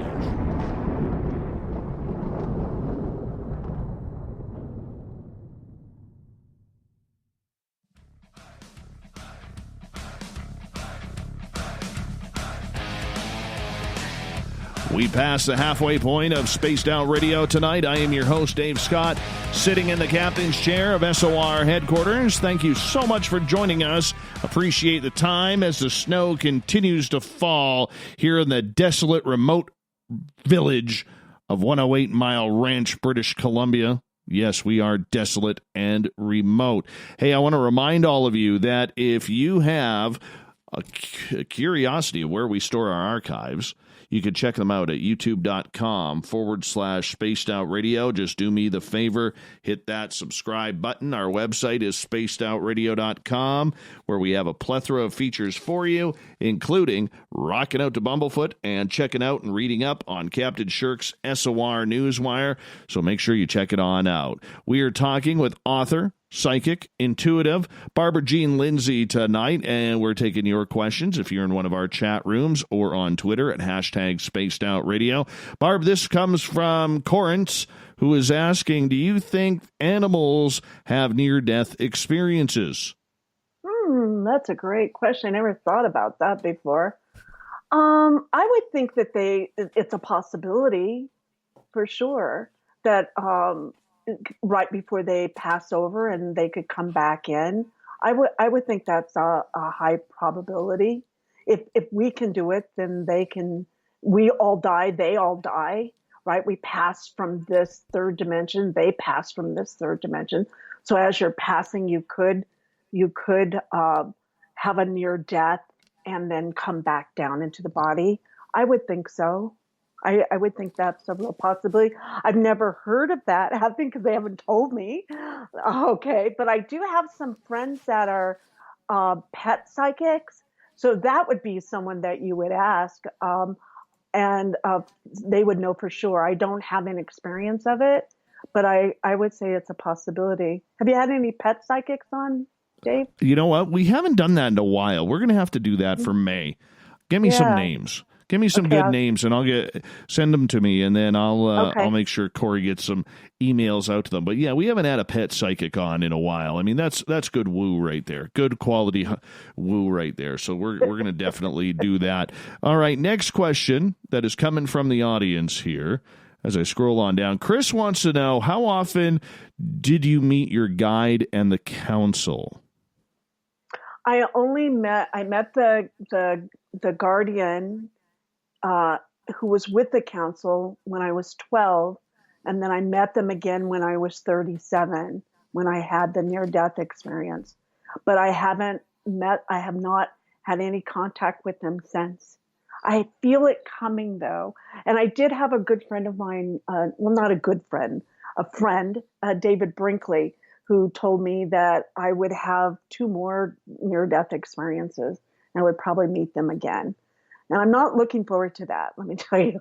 Just really not in some ways. So, yeah, I haven't met them, but I feel like if I really need them, they would be there. And I did have an experience once when I was in a. Do you want me to tell that story? Yeah, let's get into it. Okay. Why not? I was in a. I just told this story somewhere, but I was in. I had a friend, Dr. Ben, who was a regular doctor at emergency, and he called and asked me if I would come give him a healing. And he lived on this big orchard ranch out in, I think, Point Reyes by there in California. And so when I drove to his property, it's like a compound where everyone parks their cars there. And then you walk up these different paths to all these people's houses that live up in this orchard, apple orchard. So when he came and got me, I just assumed he would be helping me back to my car. So I didn't pay attention. So when I walked up to his house and we started talking and I gave him the healing and he was sound asleep and I didn't want to wake him up. So it was about, midnight, 2 a.m. I don't know. It was really late. And as I walk out of his house, it's the door shuts behind me and it's locked. And when I walk out, it's full of fog. The fog is so thick that I can't see the steps that come from his house to the ground. And I pound on the door, but I just didn't want to wake him up either.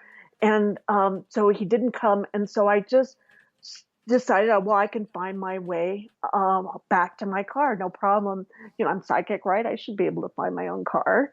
And so as I'm going around the mountain to get back to my car, I get totally lost. And it's freezing cold. I don't have my asthma medicine. And I hate being cold. And I'm lost. And I'm just starting to lose it.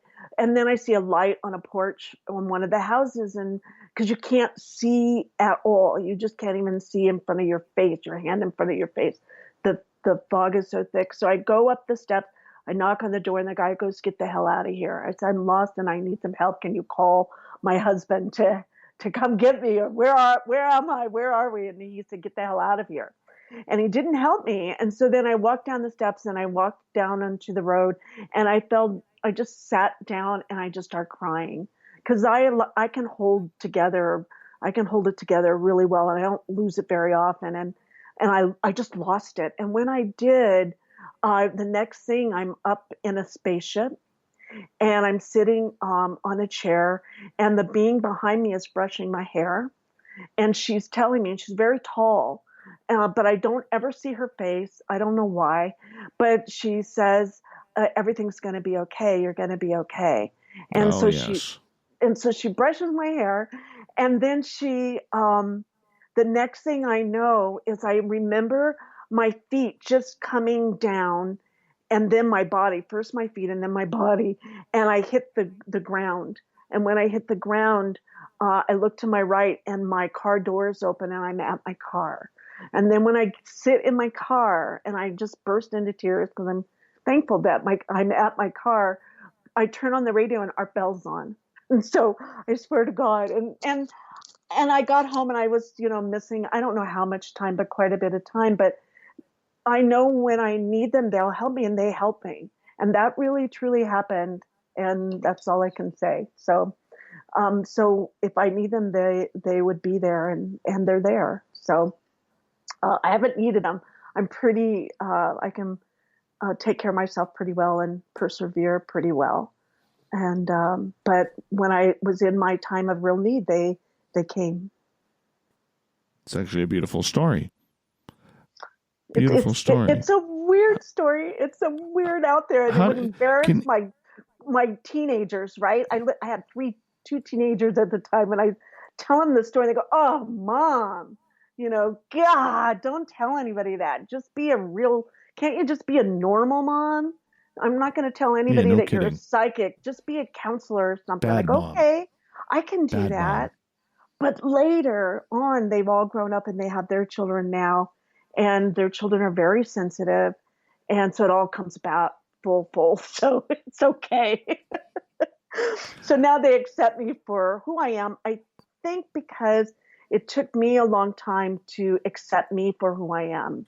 And this is really who I am. And that's okay. Are you able to call them in, or do they just kind of show up? I never summon anyone. I don't have the power to do that. I don't do that. Maybe I do have the power. I haven't done it. They just show up when they want to show up. Just like when Sekhmet showed up, she showed up. Just when the counselors, they just show up when they want to show up. The same with the Sasquatch. When he showed up, he showed up.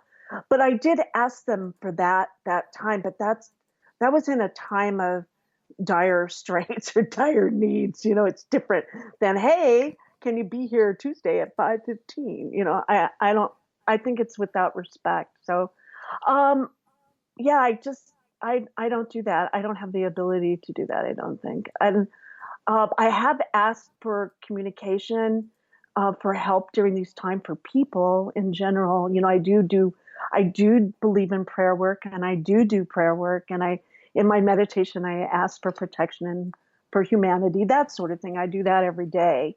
But yeah, I don't think they would come if I send them like that. I think that would be disrespectful in some ways. So I don't think it would, like, you don't do that with your ghost. Like, hey, Joe, you know, be here or, you know, you're out of here. I try. It never works, but I try. I got to ask you, okay? I have heard so many people say the exact same saying, which is, don't worry, everything's going to be okay. Before I ever had anything weird and strange happen in my life, I actually heard that twice. And both times it was in my bathroom. The first time it was, and I still live with my parents. I think I was, you know, about 19 or 18 years old, 19 years old or somewhere like that. And the first time was the day of my grandfather's funeral. And my grandfather and I were extremely close. And I heard it then for the first time. And then a year later, and this would have been 1995? Yeah, 1995, the day of his funeral. And then a year later for my sister's wedding. Same bathroom and same situations. And I hear this voice. Don't worry, everything's going to be okay. And it was the day of her wedding. And, well, you know, they ended up getting divorced. But, you know, it happens. I got two great nephews out of it, you know, who are massive. And one has a really big nose that I've been bugging him since birth about. And I'm okay with that. I'm very much okay with that. But it's weird how many people hear that same simple sentence when they need it the most. Mm-hmm. It's true. They do. I haven't had him say that, but but I have had it where I know it's my dad that comes because he smells like cigarettes. Whenever I smell a cigarette smoke, it's my dad. And he'll come in every once in a while just to let me know that he's checking on me. And we didn't have the best relationship, but, you know, in that there's still that love that's timeless and goes within space and through space and time. You know, they're not adjoined to any of that conditioning. And so when he comes in, I feel that. And with my grandmother, it's food. I guess I never thought about it before, but with my grandmother, Grandma Drusy, was my favorite grandmother. I was very, very close to her. She taught me how to be with people. Her front door was always open and she had people come through all the time. And she made the best pie in the whole world. And that's how I remember her, is when I smell pie. And I used to work with the First Nations and I had a healing center for 8 years in Santa Cruz called Casa del Sol. And we would do Inipi Sweat Lodge ceremonies there. I worked with a Native American First Nation chief, Richard Sparrow Eagle. And she would come in the lodges and you would smell the pie. I swear it was her. And so somehow they come through smell for me. But I do, yes. It is peaceful to know that if I really need them, they would be there. I'm sure of it. All right, quick question here from Mark in regards to the same topic. Are we born sensitive, or is it something we learn? I believe that there's some of us, there's degrees of sensitivity. That's more, there are some, like you have a Mozart, right? And then you have a regular musician. There's some of us to degrees of how sensitive we are. I was born ultra sensitive. And then my sister and my brother, they're not as sensitive at all. So coming from my own experience of that, I would say I was born the sensitive. And they say within generations, there's that person that it carries the family lineage. And I met this wonderful teacher in Arizona, and she said to me, she goes, you carry your whole family's history within your body at this time. And it felt true that you have access to that. And so that also, if you're sensitive, you also get the other side of being sensitive. And that is where your ability to heal and to be aware and you have an easier time of bringing in spirit guides and all the help that you need. You have a direct communication with source, right? Because you are sensitive. So it's more real that way. And so if there's also some pain and suffering that come along with that until you learn how to adjust yourself physically and mentally, spiritually with all of it. And that takes time. Let's go to Nikki's question here because I want to get this Sasquatch question in. She goes, how often do you have visitation from Sasquatch? I was having it quite often, but I haven't had it in a while. Everything's gone really quiet for me. And you know what I always think, I go, oh God, am I doing something wrong, or do I want it too much? Or maybe I don't want it at all. And to tell you the truth, I got a little bit afraid, and I always think of myself being very courageous and fearless. But if I'm going to meet a Sasquatch in the flesh, that's going to change my world a lot. And so I have to be prepared for that. And I think they acclimate me, right? First they come in a smell, then they come in a telepathic download, then they come in a glyph. And that's because I am sensitive, right? They don't want to give you too much that your mind folds, right? They want to keep you together. And so, yeah. And so with the Sasquatch, it's just not as much. And I think that's my own safety for some reason. It feels weird, but if they chose me, they're going to have to be patient with me, okay? Because I'm not going to just do what they tell me to do or show up where they tell me to show up. I'm going to do what I want to do first and foremost. And maybe that's not the best way, but that's my way. It's how I am. So I go with that. All right. Nixa is asking, when you were having your NDE and you went up on the spaceship, did you ask the extraterrestrials where they were from? I did not. Yeah. I wished I would have. If I go back again on my next NDE, I'm supposed to have 2 of them. You bet I'm going to ask a lot of questions. But I think they were acclimating me to that point where they were not in my reality at all. And so first they had to get me through that loop before I could go to the next loops, so that, and I didn't think to ask them really anything. I just was an observer. I really was an observer watching everything, with the earth, becoming one with it, or being aware of it, being aware of being aware, but not, I didn't really speak with anybody. All right. Let's move on. Maureen's question. Howdy, Maureen, on Twitter at #SpacedOutRadio. Would you ever try to contact the entity Crowley called up? I was in Egypt. AIWASS. AWAS. Mm-hmm. I never did. Would I do that? I probably would, but with a group of psychics. I'd have my posse with me. I wouldn't do it alone. It's a powerful being. I would say hello.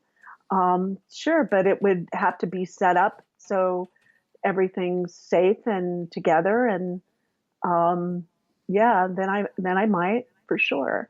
I don't know that much about Aleister Crowley and his work. I know some of the basics, but I'm not a master of his work. But I'm up to learning about it. But I would always be very mindful and careful of what I bring in or bring to my world to play in. That makes sense. All right. We've got 3.5 minutes left before we go to break at the top of the hour. Barbara Jean Lindsey is our guest tonight. Continue with the audience questions. Let's go to Sunny, who is asking, how do we keep our guides from the stress of current events? Good question. I don't think they are stressed at all. If they're much of a guide, they should be able to give you some ideas, or they're there to help you. If you're smarter than your guide, then you want to change your guide. You don't have to stay with your guide. It's not a life commitment. You can change your guide. Just say, you know what, I don't think this is working for me. You have seniority because you have the body. They don't have the body. This is your life. This is your world. This is your experience. They're there to add to that or to help you or aid you. You can, if they're not doing that, it's time to just say, you're out of here, show them the door and close the door. And then you go into meditation and ask for a guide that serves you at this time. All right, let's go over to Vinny, who is asking, do you believe extremely bad or evil people have a different experience after life? I don't know if they have a different experience. That's a good question. I think they all basically come from love. And I know that's probably not the popular vote, but I'm just telling you what I see. And I see when they go back, they come back from where they started, and there will be where they are get to look at themselves and what they worked with, how they worked, and then to see. When I was over there, I didn't even think about Earth at all. From all the Indians that I've talked to, they don't even think about Earth, so it's not even a question. So when they pass through, they're in a different time, a different space, a whole different way of beingness. You drop the skin body. The Earth, you don't really think about it unless someone reminds you of it, and then you would think about it. Then they would see what they did or didn't do and where their alignment is. I'm not sure. That would be, my answer would be, I don't know. It's probably the best answer. Probably the best, rather than making things up like some people do in this field. That's why we love you, Barbara Jean. That's why we love you. It is all honesty all the time with Barbara Jean Lindsey. We've got about a minute 20 left. In between where we, got to get ready for hour number 3 as we got you for a number about another 30 minutes or so on this show. When you are dealing with people who have concerns, and I want to get back to Sunny's question here, when, wondering about, are her guides stressed out? How come guides don't get stressed? Well, their job is to be removed. And like a psychic, your job isn't to go into the problem solving or be a part of that. Your job is to be separate from that. If you're separate from the body, let's say, you're in the upper echelons, you're in the upper chakras, you're in the upper cosmos. You're not thinking about the body at all. And the body is the one that has all of the emotions and tied to all the problems. And if you can turn down the lower chakras and vibrate at your higher chakras, then you'll be able to look at the problem from a much more neutral position and be able to have a better chance of solving that problem from not a problem-solving space, but from an expanded space, and that opens up lots of solutions for you, usually. Awesome. We're going to go to break here at the top of the hour. Barbara Jean Lindsey is our guest tonight. We got her for another half hour before we finish off hour number 3 with the SOR Newswire and the thought of the day. Stay tuned. More Spaced Out Radio coming up right after this.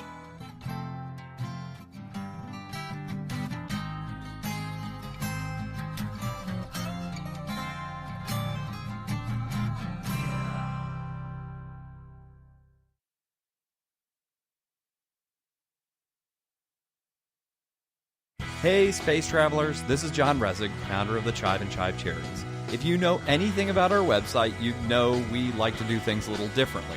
We're not some faceless organization collecting money for a nebulous cause. Our donor dollars go directly toward life-improving items. Then we give those items directly to an underdog who needs it most. To become a donor with Spaced Out Radio's official charity, Chive Charities, just go to chivecharities.org/donate. Looking for creative ways to get your company out in the public? How about advertising on Spaced Out Radio? Our sales department is waiting to hear from you, and we can work around any budget. From commercial spots to banners to special promotions, there are many opportunities to get your name and product out to our SOR listeners.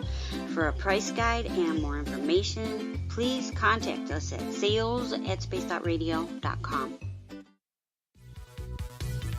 Hello, space travelers. It's me again, Carl. Don't forget to join the Space Travelers Club for just $5 a month and follow Spaced Out Radio on Twitter @SpacedOutRadio. Our Instagram, Dave Scott SOR. Our Facebook page is Spaced Out Radio Show. Our archives are free at youtube.com/Spaced Out Radio. Come woo it up with Spaced Out Radio today. Bye! For the price of 1 cup of coffee a month, you can become an SOR Space Traveler. The Space Travelers Club is a place where you can interact with other listeners, either live during the show or on our great forum. We want your stories, pictures, comments, and ideas. You'll get live video streams, exclusive content, and be a part of our newsletter. Stay in touch with everything SOR. The Space Travelers Club is just $5 a month at spacedoutradio.com.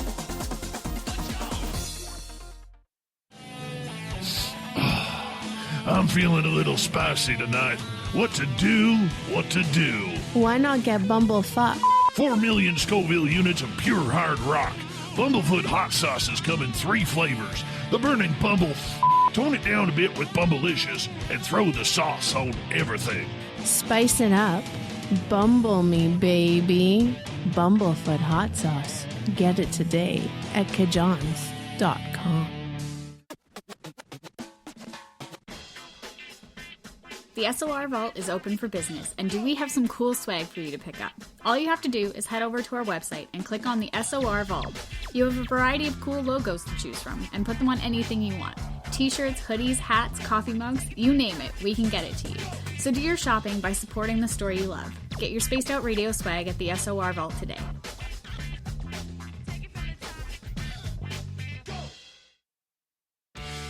Hey everyone, I'm John Edwards. And I'm Stacey Edwards. Together we're taking over Saturday nights on Spaced Out Radio, where we're going to bring our own experiences of the paranormal and talk to the best people we can find to help bring you answers to your strange tales. We're here to entertain your need for weekend woo! So tune us in at spacedoutradio.com starting at 9:06 Pacific, 12:06 a.m. Eastern, where we can all get a little spooky together. Spaced Out Saturday nights right here at spacedoutradio.com. So, you love talk radio? Then you'll love TalkStreamLive.com. TalkStream Live is always on, 24/7, with the best streaming talk shows. Find your favorite talkers and discover some new ones. It's free, readily available online or on mobile with any smartphone or tablet. Finding your favorite talk shows all in one place has gotten a whole lot easier. Just go to TalkStreamLive.com. Be sure to download the free apps from Google Play or the iTunes App Store. Hello, this is your guitar man, Ron Bumblefoot Thorne, and I have to tell you, I love the response I get for Little Brother is Watching from Spaced Out Radio fans. It's amazing how music can inspire and make people think deeper about what's going on in the supernatural world. You can head over to my website, bumblefoot.com, to check out my music, my guitar workshops, my touring, even check out some of the hot sauces that I'm working on. And make sure you keep on listening, because with Spaced Out Radio, you know Little Brother is watching. We're adding to the entertainment online for Spaced Out Radio. I'm Amber Beckrud, and I want to invite you to subscribe to our YouTube channel and check out Cryptid Tales, where I will take you on a journey into some of the strangest legends and lore from around the world, relaying the stories to you of the strange creatures and experiences that people have had throughout time. You can find Cryptid Tales at youtube.com/Spaced Out Radio, and while you're there, don't forget to check out our free archives and leave a comment. See you there. We are scouring the world for the most intriguing stories of your day. Take the time to read up on the SOR Newswire, where our team, led by Captain Shirk, will deliver to you some of the best paranormal and supernatural news, along with some stories that will blow your mind from the weird to the wacky. It's the news outside the news that piques interest, and that's what we're looking to deliver to you. The SOR Newswire, only at spacedoutradio.com. We all know on Spaced Out Radio we love a good beard and mustache, so why not take care of your facial hair with Mighty Moose Beard Oil? Made in Canada, we're taking care of beards and stashes around the world. We use 100% natural ingredients with our oils and balms to make your whiskers feel silky smooth. Use promo code SOR2019 at MightyMooseBeard.com today.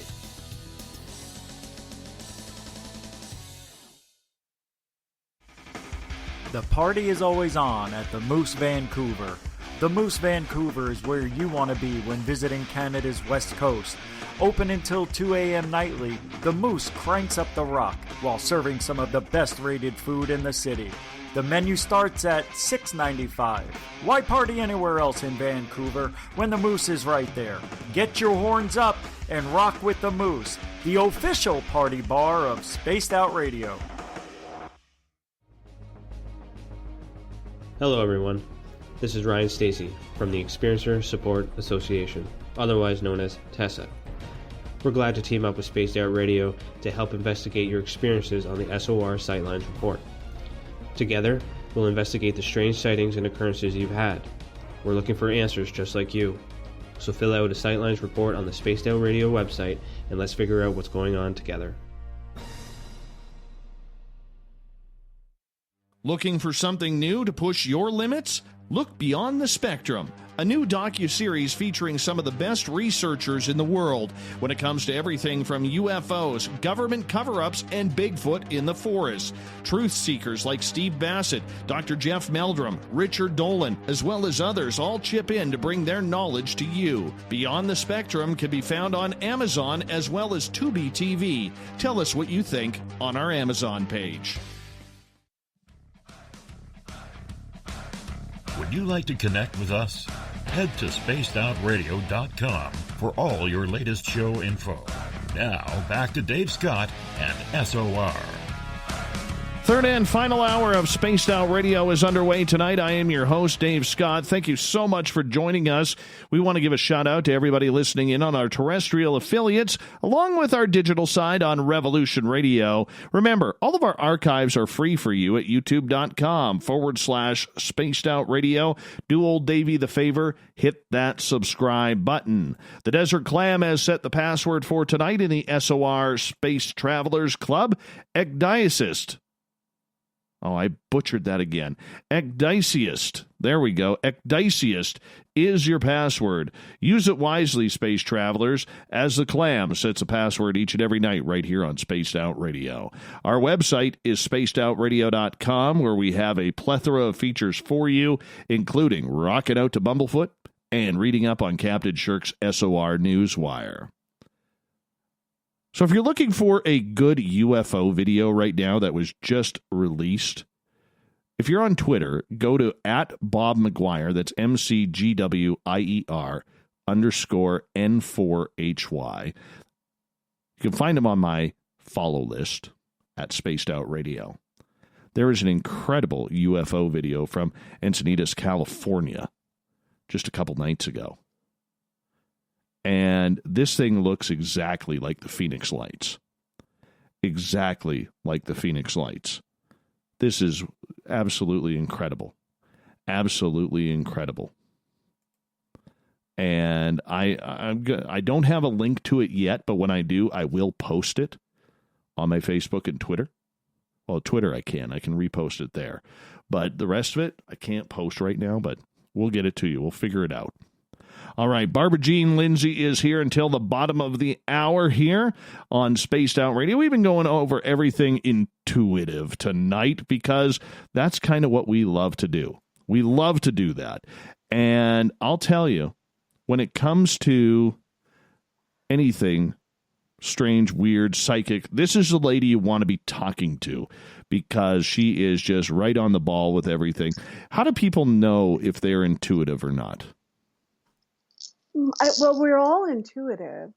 We're all intuitive. The best business people are very intuitive. They know when someone's lying to them. They know when they shake their hand and feel that person is, going to take advantage of them or not. We all have intuitive abilities. You sense that right before you put your hand near that fire, it's going to burn you. So you have that's our survival skills that are intuitive for sure. We're built with those, and all of our senses are built with our intuitive skills. So it's like a muscle. It's like you learn how to use it and control it.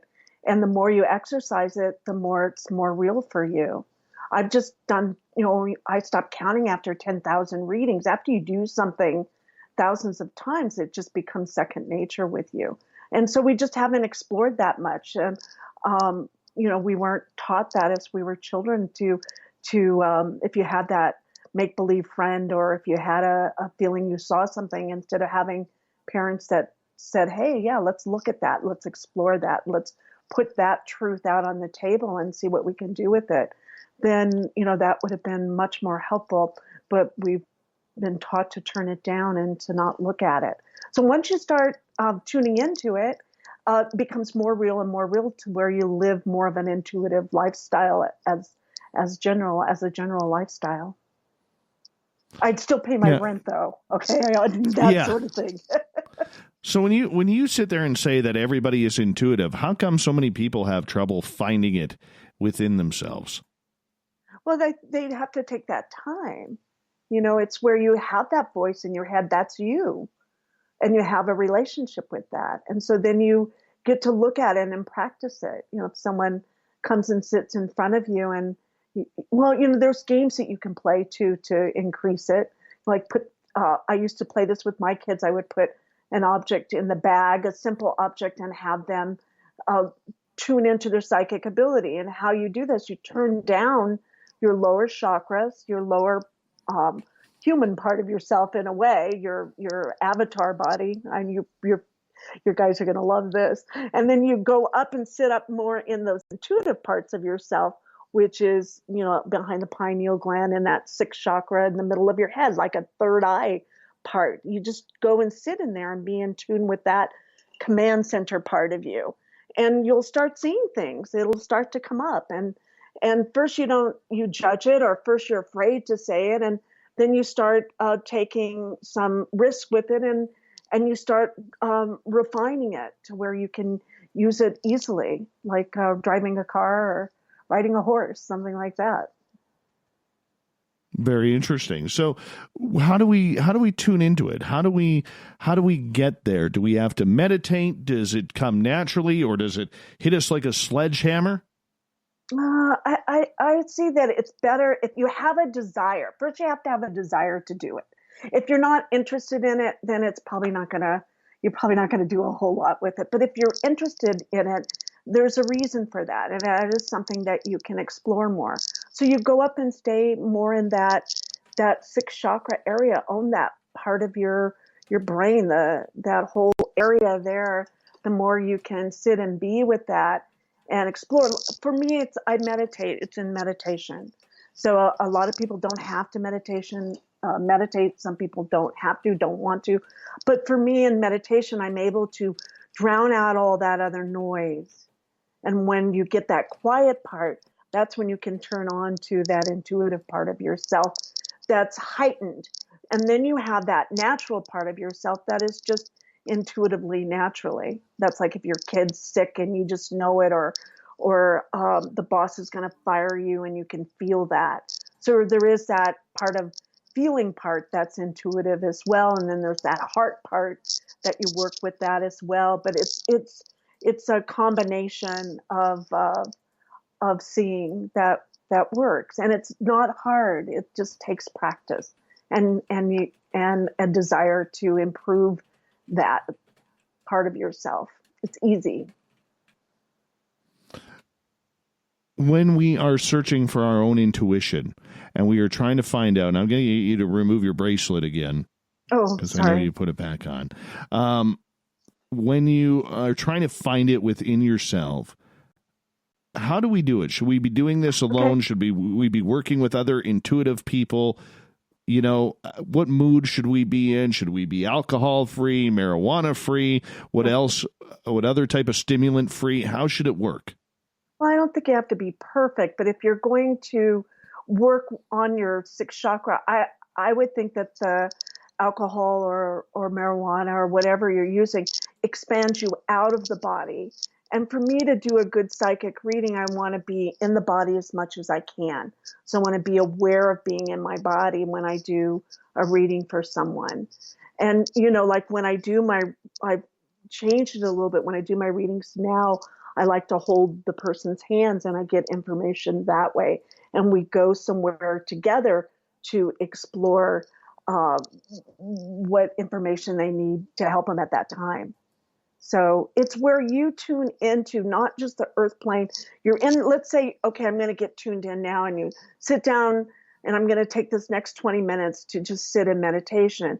And what that does, if you can just sit in that area right above your eyes, that third eye there, sit back in and sit in a little command center there. There's a command center there. You get to sit there, and in from there, and I'm just going to say this, I like to go up to my crown chakra on top of my head, and it's like a little trap door, and I open it and I walk up there and I look around 360 degrees at the cosmos and connect with the cosmos there, and I get to feel it. I'm a part of it. It's a part of me, and I get to tap into that, all that is, all that was, all that will be, and that knowingness there. And then you come back down and close the trap door and come back down into that sixth chakra and sit in that seat and claim that area for yourself. And from that perspective, ask a question and let the answer appear. It'll come, and you just be patient with it. And you want to be neutral to it, as much neutrality as you can with it. It just takes a little practice. When you say neutral, how do we know when we're at that stage? Well, it's because you've turned down your emotions. You've turned them down, and you can just tell your body, look, I'm going to look at something intuitively now, and I want to be in a neutral space. And so the body, you'll just think it, and the body can turn down that quickly. Do we need anything around us? Sage, Palo Santo wood, maybe Hail Mary type Catholic beads? I don't think that you have to have it, but I do it. It's mainly because I set space. I set the energy for something, a miracle to happen, or for something brilliant to happen. I'm open to that. So when I do readings for people, or when I set my energy for my house, I do use sage. It's something that works for me, that I love the smell of it. And it tends to relax me. A lot of times when you're trying to open your sixth chakra, you're like in perfect, and you want to everything perfect. And it's not. It's about relaxation. So you want to relax into it. So yeah, I do sage. I like candles because I like the fire element. I'm a fire walking instructor. It's something I've done for years, and I love it. So I have a relationship with fire. So that's something I like when I do readings or set space. And you'll find, your element that works for you. A lot of times I get my best meditations when I'm in the hot tub or in warm water. When I came out of my near-death experience, there happened to be a Victorian bathtub just right down my room. And so I stayed there for those, 7, 8, I was in the hospital 10 days. And so I stayed in a Victorian bathtub, warm water, and talking with the cosmos. Have a conversation with the cosmos. And you don't have to be out there to do that. And why would you want to do that? Because it's a way you can learn about yourself and your relationship to yourself and to your community and to the earth and to the cosmos. And you have a relationship if you want it. Interesting. Very interesting indeed. So with that, what can we expect to come along the roads? Like, what Like, are our guides automatically going to jump out and say, hey, how you doing? This is who we are. This is what we're doing.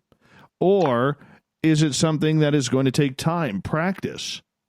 Well, it usually takes some practice because it's really about, first of all, building a relationship with yourself.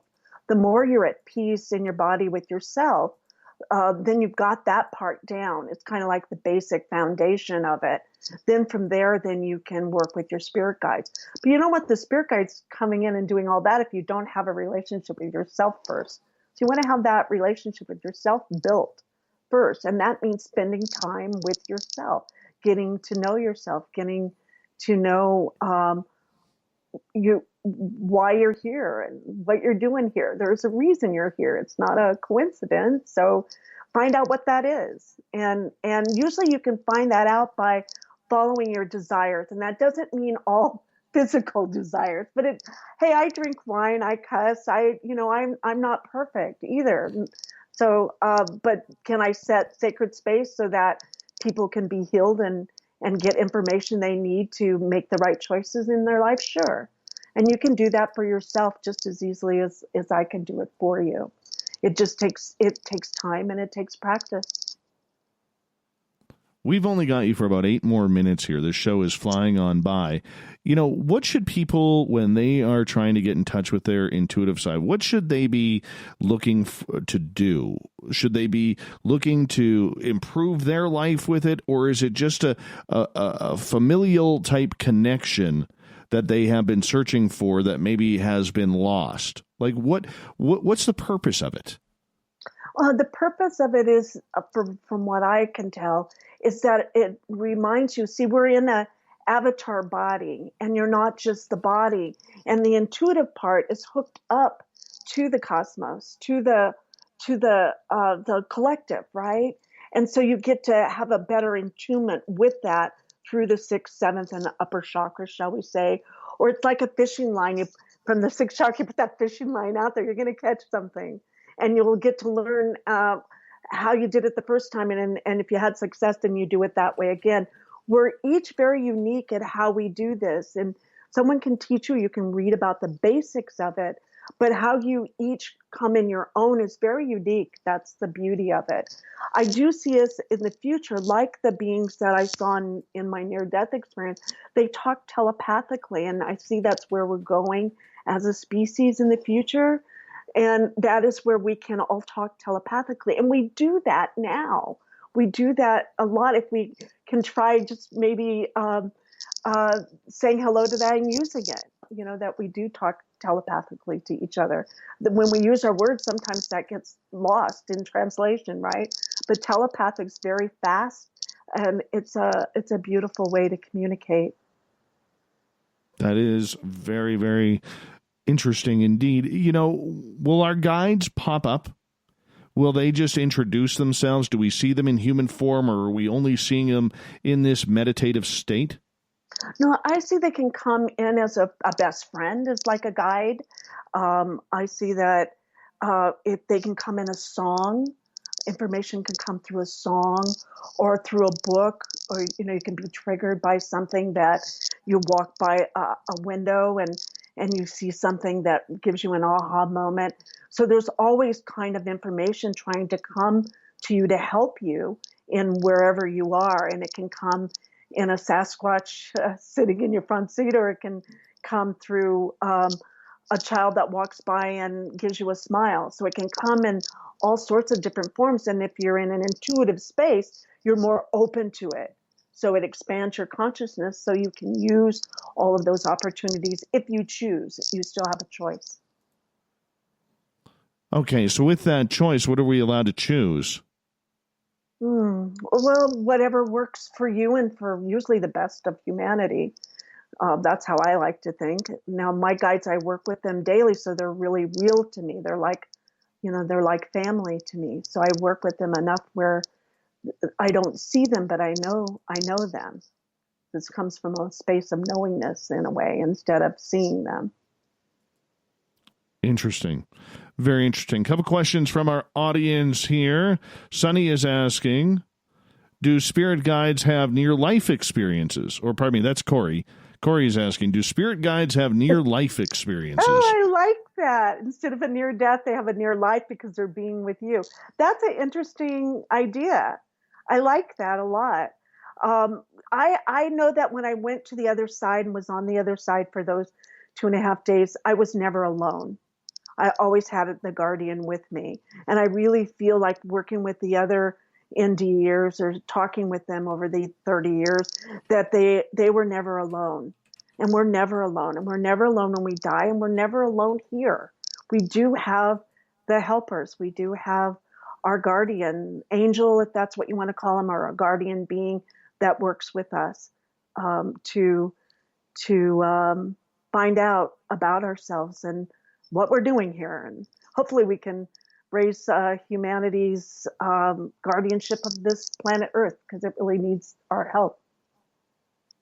I like Sunny's comment here. She says, first off, remember, you're not off your rocker if a guide comes to you. How do we even know if it is our guide? You can ask them. Have a conversation with them. You can tell them to get the hell out, that you're afraid, and they can come back later if you decide. But you do have power. You have a body. They don't. But if they come, have a conversation with them. And the guy's right. I wished I would have asked those guides that I met on the other side what planet they were from. I got the feeling, though, that they were from no planet, that they just went wherever they wanted to go and worked on whatever they felt like working. They had a lot of freedom. So your guide should feel good. You know it's your guide because it feels good. If it feels scary or you feel threatened or it wants to make some deals with you, just tell it to get the heck out. And you have the power to tell it to do that. All right. We're getting close to the end here, only 2.5 minutes. You are somebody who loves to write. You are somebody who loves to put things on paper. What are you working on these days? I'm working on my next book. It's The Ambassador for the Light, and it tells all of my stories since I had the near-death experience. I went and saw Billy Meyer in Switzerland, went to his compound. This is way back when we didn't have computers, and I went and hung out with Chief Geronimo III in Arizona. I've had some experiences, and so I'm writing about going to the crop fields in Europe and just all over to the Rosslyn Chapel in Scotland. And I've had some adventures, and so I'm writing about those in this next book, going to sacred spots. All right. Does everybody have a sacred spot? I think we do. I know I've had the astrocartography done before, and that was helpful as a tool. But I have a spot. I like Egypt. Egypt is my spot. So it's one of my spots. I don't think you have to have just one. It's like, I also loved Hawaii because I felt very centered with the goddess there. So we each have our spots that help serve us and help remind us of how extraordinary we are. Interesting. And for you, obviously, as we go into the final minute, could you tell everybody where they can find your work, your books, YouTube channel, radio show? It's Barbara Jean Lindsey. That's LINDSEY.com. And I have Amazon books. I have Barbara Jean Lindsey. I have an author's page there for 3 of my books, Dying for the Light, and the Sekhmet book, Seized by Sekhmet, the Egyptian Goddess Revolution. Then I have a meditation guide, a white light meditation guide. And that's all on Amazon. And my show is the Cosmic Oracle Show on Revolution Radio, Fridays from 5 to 7, Los Angeles time. And I have a YouTube channel, The Cosmic Oracle Show, that if I'm good, I will post all of my interviews on. I do interviews on The Cosmic Oracle Show every Friday with extraordinary people who've had extraordinary experiences. And I really love doing that. And then I do readings all the time for people, and I still love doing that. So you can reach me at barbarajeanlindsey.com and on Facebook, Barbara Jean Lindsey on Facebook.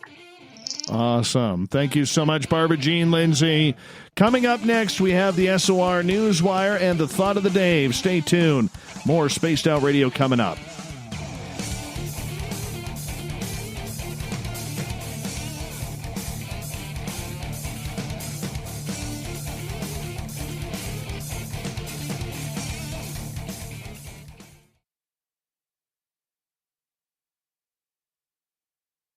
If you like it hot, real hot, then heat up your meals with Bumblefoot hot sauce. Get your Bumblefoot hot sauce today. The sauce, Bumblicious, and the 4 million Scoville unit Bumble. We're going in hot, real hot, coming out even hotter. Keep the milk nearby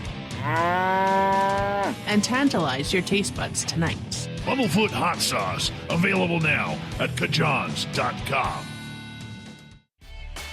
Cold drinks, great food, and the best music in Vancouver. The Moose Vancouver is the place to be, open until 2 a.m. nightly. Everything on the menu starts at just $6.95. Who serves food that cheap anymore? At the Moose, you'll never know who you'll run into. Rock stars, actors, athletes. It's the place everyone wants to be. So join us at the Moose Vancouver, the official party bar of Spaced Out Radio.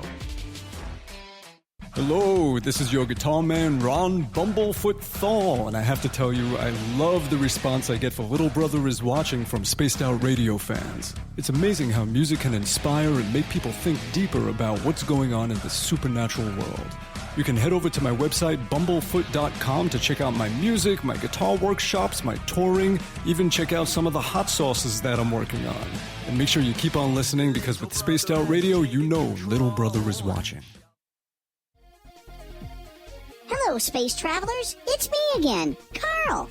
Don't forget to join the Space Travelers Club for just $5 a month and follow Spaced Out Radio on Twitter at Spaced Out Radio. Our Instagram, Dave Scott SOR. Our Facebook page is Spaced Out Radio Show. Our archives are free at youtube.com/Spaced Out Radio. Come woo it up with Spaced Out Radio today. Bye! We're adding to the entertainment online for Spaced Out Radio. I'm Amber Beckrud, and I want to invite you to subscribe to our YouTube channel and check out Cryptid Tales, where I will take you on a journey into some of the strangest legends and lore from around the world, relaying the stories to you of the strange creatures and experiences that people have had throughout time. You can find Cryptid Tales at youtube.com/Spaced Out Radio, and while you're there, don't forget to check out our free archives and leave a comment. See you there. We all know on Spaced Out Radio we love a good beard and mustache, so why not take care of your facial hair with Mighty Moose Beard Oil? Made in Canada, we're taking care of beards and stashes around the world. We use 100% natural ingredients with our oils and balms to make your whiskers feel silky smooth. Use promo code SOR2019 at MightyMooseBeard.com today.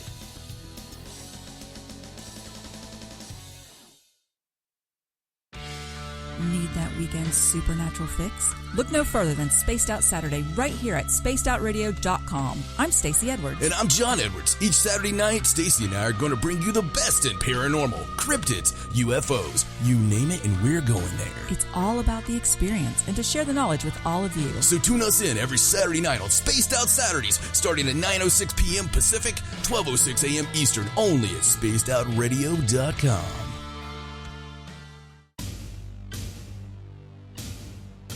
You wanted new SOR gear, and now you can have it. The SOR Vault is fully stocked with t-shirts, hats, hoodies, mugs, and everything in between, with great logos for you to choose from.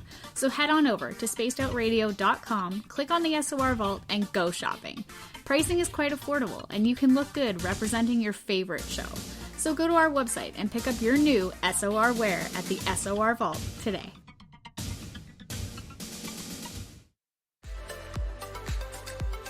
Are you looking for great advertising value for your company? Look no further than Spaced Out Radio. We have a multitude of places to get your name out there, including commercial ads during the show, special promotions, and banners on our website. Our audience is proven to support the companies that support our show. We can make your budget work for you. So for more information, please contact us at sales@spacedoutradio.com.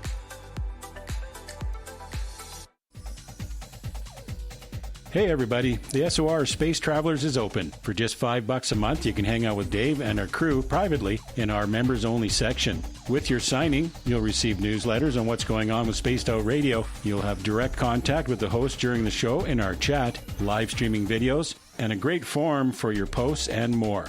Become a Space Traveler now at spacedoutradio.com.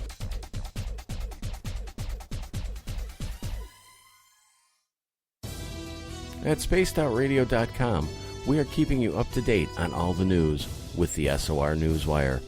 Captain Shirk leads the team that is bringing you the news of the day and exclusive stories on everything paranormal and supernatural. It's free to read, it's updated daily, and it's right there for you. The SOR Newswire is a one-stop shop for the news of the day. Check it out at spacedoutradio.com today. Hey, Spaced Out Radio fans! It's John Resig, founder of the Chive and Chive Charities.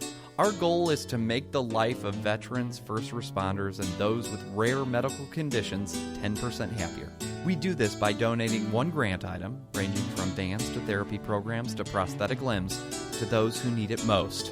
To contribute to Spaced Out Radio's official charity, head over to chivecharities.org and become a donor today. We're bringing you something new to the documentary world. Beyond the Spectrum will take you on an historic tour of topics like no other: Sasquatch, UFOs, government secrecy, and more, keeping you on the edge of your seats through the eyes of legendary truth seekers like Steve Bassett, Richard Dolan, Dr. Jeff Meldrum, and Jack Kasher. Head on over to Amazon Prime or Tubi TV and check us out. Please leave a comment for the filmmakers on their film's Amazon page.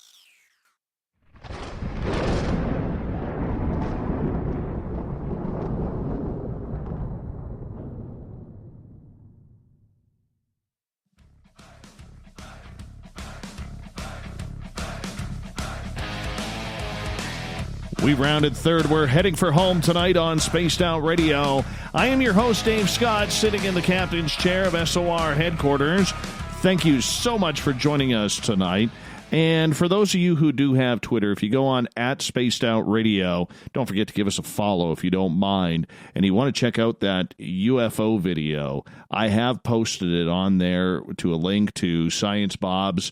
I retweeted his link to that UFO video in Encinitas, California. It is fantastic. It really looks like the Phoenix Lights all over again.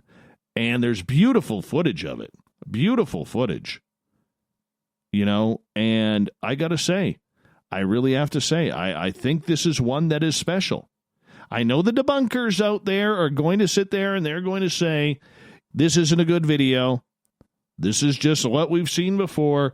You know, it's either Chinese lanterns or something along those lines. I don't think this one is. I think this one's real.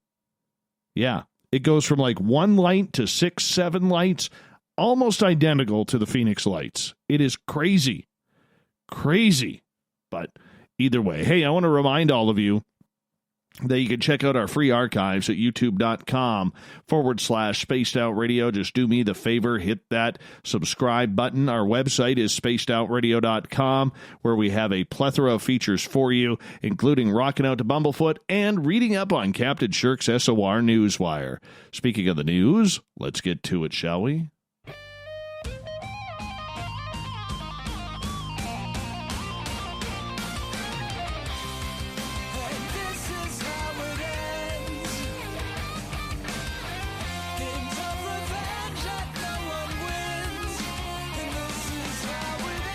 The news is always changing, which is why we bring you the SOR Newswire at the back end of every show, where we get to the weird, the strange, the wacky, and the sometimes awesome. And what is awesome is many of you have come up to me over the last few days on social media and said, hey, what's happening with the Spaced Out Radio website? Why is it so slow? Why is it, not opening when I want it to open, whether you're going to the news or the SOR vault or wherever you may be going? And the reason is you guys have broke our server. Yeah, you broke our server. We're getting too many hits. Too many hits. Which is a good problem for us to have. So by this weekend, we should have everything cleared up on our website, spacedoutradio.com. Make it a little faster, make it a little bit easier for all of you to access, and that way it's not loading as slow. So Captain Shirk wrote this up today. She goes, we want to keep all the listeners up to date on the SOR news as it happens. Currently, we are experiencing some challenges with our website. It has been difficult for some to open, and for most of us, the speed has been quite slow. These challenges are actually good news in that they are due to such an increased volume of visitors. We have outgrown the numbers we are capable of serving, and thank you to all who have become a part of the SOR listenership. Again, this is a good problem. This weekend, our IT team will be working on the site to expand our ability to handle these increased numbers. The result will be good for all of us. We are grateful for your patience, and just like you, the SOR team is eager for the site to be quicker and more responsive to our needs. So just be a little bit patient with us. We are getting to it. And, you know, this is news where everybody should be a little upset. The United States Navy announced it has relieved the captain who sounded the alarm about an outbreak of COVID-19 aboard the USS Theodore Roosevelt. Captain Brett Crozier, who commands the Roosevelt, an aircraft carrier with a crew of nearly 5,000, was relieved of his command, but he will keep his rank and remain in the Navy. Crozier raised the alarm this week, sending a strongly worded letter to Navy leadership that detailed his concerns about the spread of the virus on the ship. The letter leaked to the media and generated a series of headlines. Speaking to the media, acting Navy Secretary Thomas Maudley said Crozier was removed from his post because he sent the letter over non-secure, unclassified email to a broad array of people rather than up the chain of command. I have no doubt in my mind that Captain Crozier did what he thought was the best in the interest of the safety and well-being of his crew. Unfortunately, it did the opposite. It unnecessarily raised the alarm of the families of our sailors and Marines with no plans to address the concerns.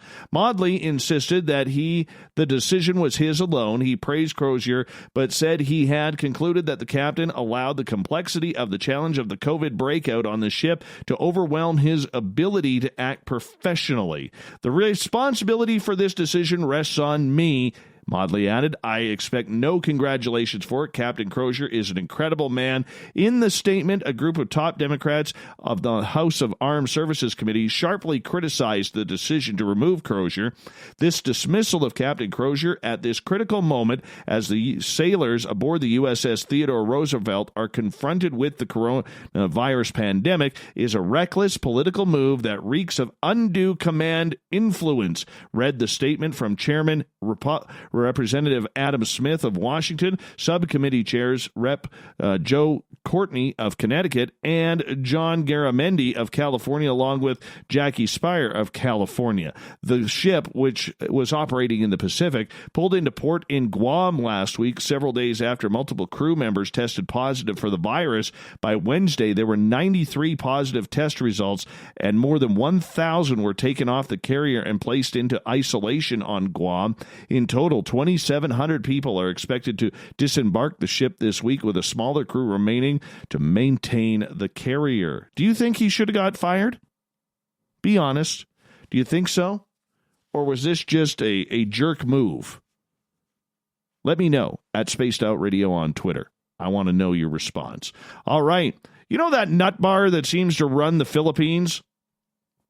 Yeah, President Rodrigo Duterte has warned violators of coronavirus lockdown measures that they could be shot for causing trouble, and said abuse of medical workers was a serious crime that would not be tolerated. In television address, Duterte said it was vital everyone cooperates and follows home quarantine measures as authorities try to slow the contagion and spare the country's fragile health system from being overwhelmed. The Philippines has recorded 96 coronavirus deaths and 2,311 confirmed cases, all but 3 in the past week, with infections now being reported in the hundreds every day. It's getting worse, so once again, I'm telling you the seriousness of the problem and that you must listen, Duterte said. My orders to the police and military: if there is trouble and there's an occasion that they fight back and your lives are in danger, shoot them dead. Is that understood? Dead.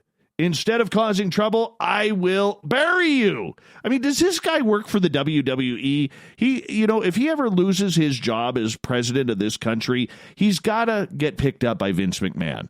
Vince McMahon would love this guy. Anyways, his comments came after a media reports of a disturbance and several arrests on Wednesday of residents in a poor area of Manila who were protesting about sufficient government food aid. They also follow outrage among the medical community about social stigma and instances of hospital workers suffering physical abuse and discrimination, which Duterte said must be stopped. Activists deride Duterte over his fierce rhetoric and accuse him of inviting violence and vigilantism, as shown in his war on drugs, during which police and mystery gunmen have killed thousands of people accused of selling or using drugs. Police say their actions in the anti-drug campaign have been lawful. Duterte's office typically calls his remarks hyperbole to understand his point. The National Police Chief on Thursday said police understood that Duterte was demonstrating his seriousness about public order and no one would be shot. All right, here's some good news. A city in southeastern China is reportedly banning the consumption of dogs and cats as well as wild animals due to coronavirus. Dogs and cats as pets have established a much closer relationship with humans than all other animals, and banning the consumption of dogs and cats and other pets is a common practice in developed countries and in Hong Kong and Taiwan. Officials in Shenzhen, which is about 16 miles from Hong Kong, said in an order this past week. The ban also responds to the demand and spirit of human civilization. Experts believe the novel virus likely originated late last year at a wild animal market in Wuhan, China, the city at the epicenter of the crisis, before it spread through the country and across the world. More than 926,000 people have been sickened by the virus, and more than 46,000 have died globally as of April 1st. In February, China's central government temporarily banned breeding and eating wild animals to combat the spread, but Shenzhen's order, which goes into effect May 1st, is permanent. President Xi Jinping said in February the country should resolutely outlaw and harshly crack down on the illegal wildlife trade because of the public health risks it poses. Before the ban, 54 species, including pangolins and civets, were legal as long as they were raised on farms, and at least 3,700 markets across the country have been shut down amid inspections. Dogs especially are popular in certain parts of the country. There is no evidence showing that wildlife is more nutritious than poultry and livestock, Liu Jianping said. Turtles and frogs will still be allowed under the order, though. The 2003 SARS outbreak is believed to have been related to the consumption of wild animals in the area of China as well. Now, in Belfast, ice cream vans are normally a common sight on Britain's residential streets and in parks when warmer days arrive in spring and summer. But with the country's lockdown, there are no customers to buy their cones, ice lollies, and chalk ices. In Belfast, however, at least one van is still operating, bringing essential supplies to the elderly and vulnerable forced to stay home. We had seen that the current situation was starting to arise. We knew that there would be problems for some families and elderly who cannot get access to food, said Stephen Pollock of Greater Shankill Action for Community Transformation Group. The group asked an ice cream van owner to carry supplies to underserved areas and with at-risk patients in self-isolation to avoid infection. The community are totally over the moon with it. They're just concerned about the shops and going out in general. It gives them a little bit more peace of mind that it's basically on their doorstep, so they're not leaving anything to chance. Yeah, parked in West Belfast, two workers in rubber gloves and face masks sold toilet paper, bread, milk, and eggs through the hatch for the duration of the virus. Whipped ice creams are off the menu on the side of the van as its fridges are stocked with essential foods. Drivers still play the cheerful music, which in normal times is a sign for children to pester their parents for the sweet treats. This year, it lets elderly and vulnerable know they will not go without potatoes, cornflakes, and even hand sanitizer and toilet paper. Essentials needed to wait out the pandemic in safety. Isn't that cool? That's getting the job done. All right. Moving on, Australian scientists have announced that the country's National Science Agency has started the first stage of testing for two potential vaccines, including one made by a U.S. company. The two trials have been cleared for animal testing by the World Health Organization, but scientists caution any vaccine wouldn't likely be ready until late 2021. Oh, gee, isn't that nice? We're still sticking to the optimistic 18 months for delivery of vaccine to general consumers. Ron Greenfell, The Commonwealth Scientific and Industrial Research Organization's Director of Health said their scientists are working at a remarkable pace, reaching the clinical trial phase, a process that usually takes 2 years. Well, they've done it in 2 months. Potential vaccines were made by San Diego-based Inovio Pharmaceuticals and Oxford University. The U.S. conducted the first human trial in March on a separate potential vaccine at the Kaiser Permanente Research Facility in Seattle, having skipped animal testing. Cicero scientists will inject ferrets with potential vaccines in the first stage of testing. If we can stop the virus binding to the ferret receptors in the respiratory system, there's a very good chance it will work on humans. Well, that's good news. Moving on. NASA's recent call for astronaut wannabes led to an astonishing 12,000 people putting their name forward, with the successful candidates said to be directly involved with the space agency's ambitious Artemis missions to the moon and beyond. Yes, you get to be your own Buzz Lightyear. To infinity and beyond. We've entered the bold new era of space exploration with Artemis, and we are thrilled to see so many incredible Americans apply to join us. NASA Administrator John Bridenstine said this week, the next class of Artemis generation astronauts will help us explore more of the moon than ever before and lead us to the red planet.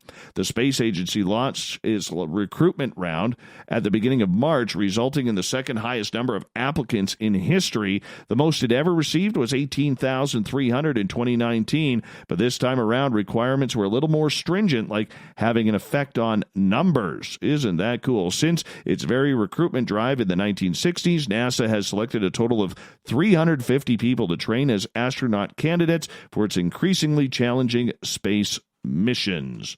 Happy birthday to Hubble. Yeah, remember the Hubble telescope? Well, it's been one of the most famous objects humans have ever put in space, and it just celebrated its 30th anniversary in orbit. NASA had planned on celebrating the milestone in several ways, but many of those events have been canceled due to the pandemic. The agency will nonetheless be celebrating the landmark observatory online. One of the celebratory projects they've launched is a site where you can enter a date and see an image Hubble took on your birthday.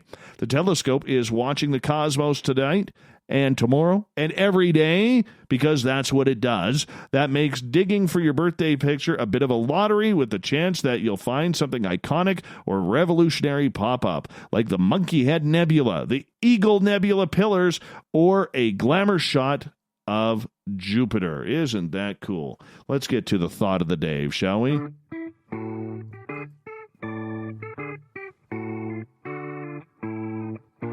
Thanks for the clown, Marty. This one's scarier than the ones earlier this week.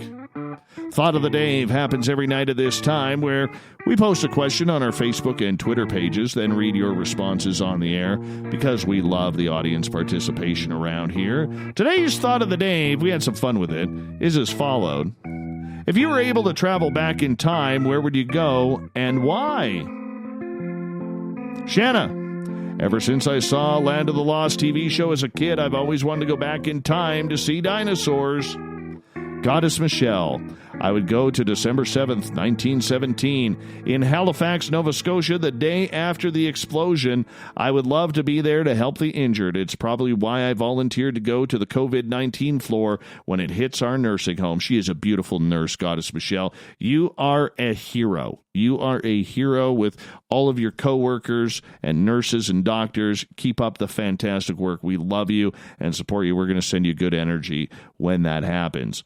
All right. Audra, how many times we're talking here? I've got quite the list, starting with the planning and building of the new 7 Wonders of the World, then moving on to the original 7 Wonders of the World. Why? Because I want to know about everything. Serena, because I just need to see it. That wasn't. Lots of slaves dragging these ginormous blocks across the sand in Egypt. Joe, if I can go back in time, I would go forward in time to return. I would instead go forward in time to bring back cures and vaccines to save our loved ones. Good call. Good call. K28, 1928, Durango, Colorado, so I can ride the complete narrow gauge circle on board a Denver and Rio Grande Western Railroad train. That sounds fun. Stardew G, or Stardog.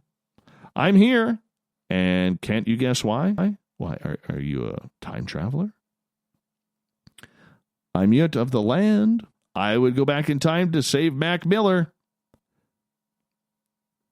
We need to take care of the cure, says 12/31/19 for obvious reasons. Very good. Eric with a K. This is his 4th favorite show in the world. The 80s, when ignorance was bliss and the parties never ended. I could see Eric with a K with some fantastic hair there and a mullet that goes at least halfway down his back. At least. All right, moving on here. Let's see. Paul, 1,000 years before the Clovis people and before Younger Dryas impact to see what culture was here before and how they were able to make the maps of the world. Gil, to visit Henry VIII's court. Nicole, back to the Dark Ages to teach hand washing. Michelle, I work at the Mary Washington House in Fredericksburg, Virginia. I would go back to 1772 to meet Mary Washington. I have so many questions I would love to ask her.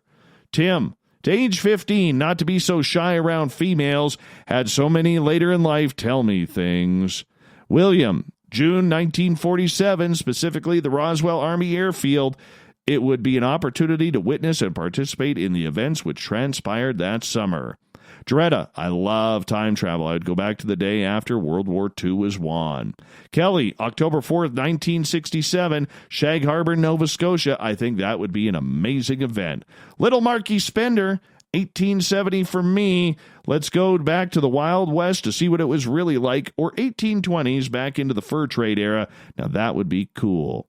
Tanya, I believe that you can achieve some kind of time travel by going into a past life. With that being said, I'd love to go to the past life to the time of Jesus Christ to see what happened. Sparkles, to when the Great Pyramids were built so we could see the technology that was used. Ingrid, no place, only to have my family back. Bill Cardwell, number 1 in your hearts. To 1935, Germany, to visit a strange little fellow with a horrible mustache. I'd bring about 4 feet of piano wire, tie it right tightly around both my fists so it doesn't slip while I change history. Thanks to everybody participating in the Thought of the Day. We'll do it all again on Facebook and Twitter tomorrow. And to thank Captain Shirk for our news and for Barbara Jean Lindsey, our guest tonight. We got Mr. Ron Bumblefoot Thaw rocking in the background with Little Brother is Watching. Bumblefoot is the official music of Spaced Out Radio, rocking us in and out of every single show. Get your horns up for the guitar god himself. Special thanks to everybody listening in at work, at home, in your cars, wherever you may be. Everybody in our chat rooms on LGAB, Facebook, Spreaker, Revolution Radio, the SOR Space Travelers, YouTube, and Twitter. Remember, this show is copyright by Spaced Out Radio and SOR Media Ventures Limited. Thank you so much for sharing your night with us, because together, my friends, say it with me, we own the night. Mr. Bumblefoot, we need a favor. We need you to take us home.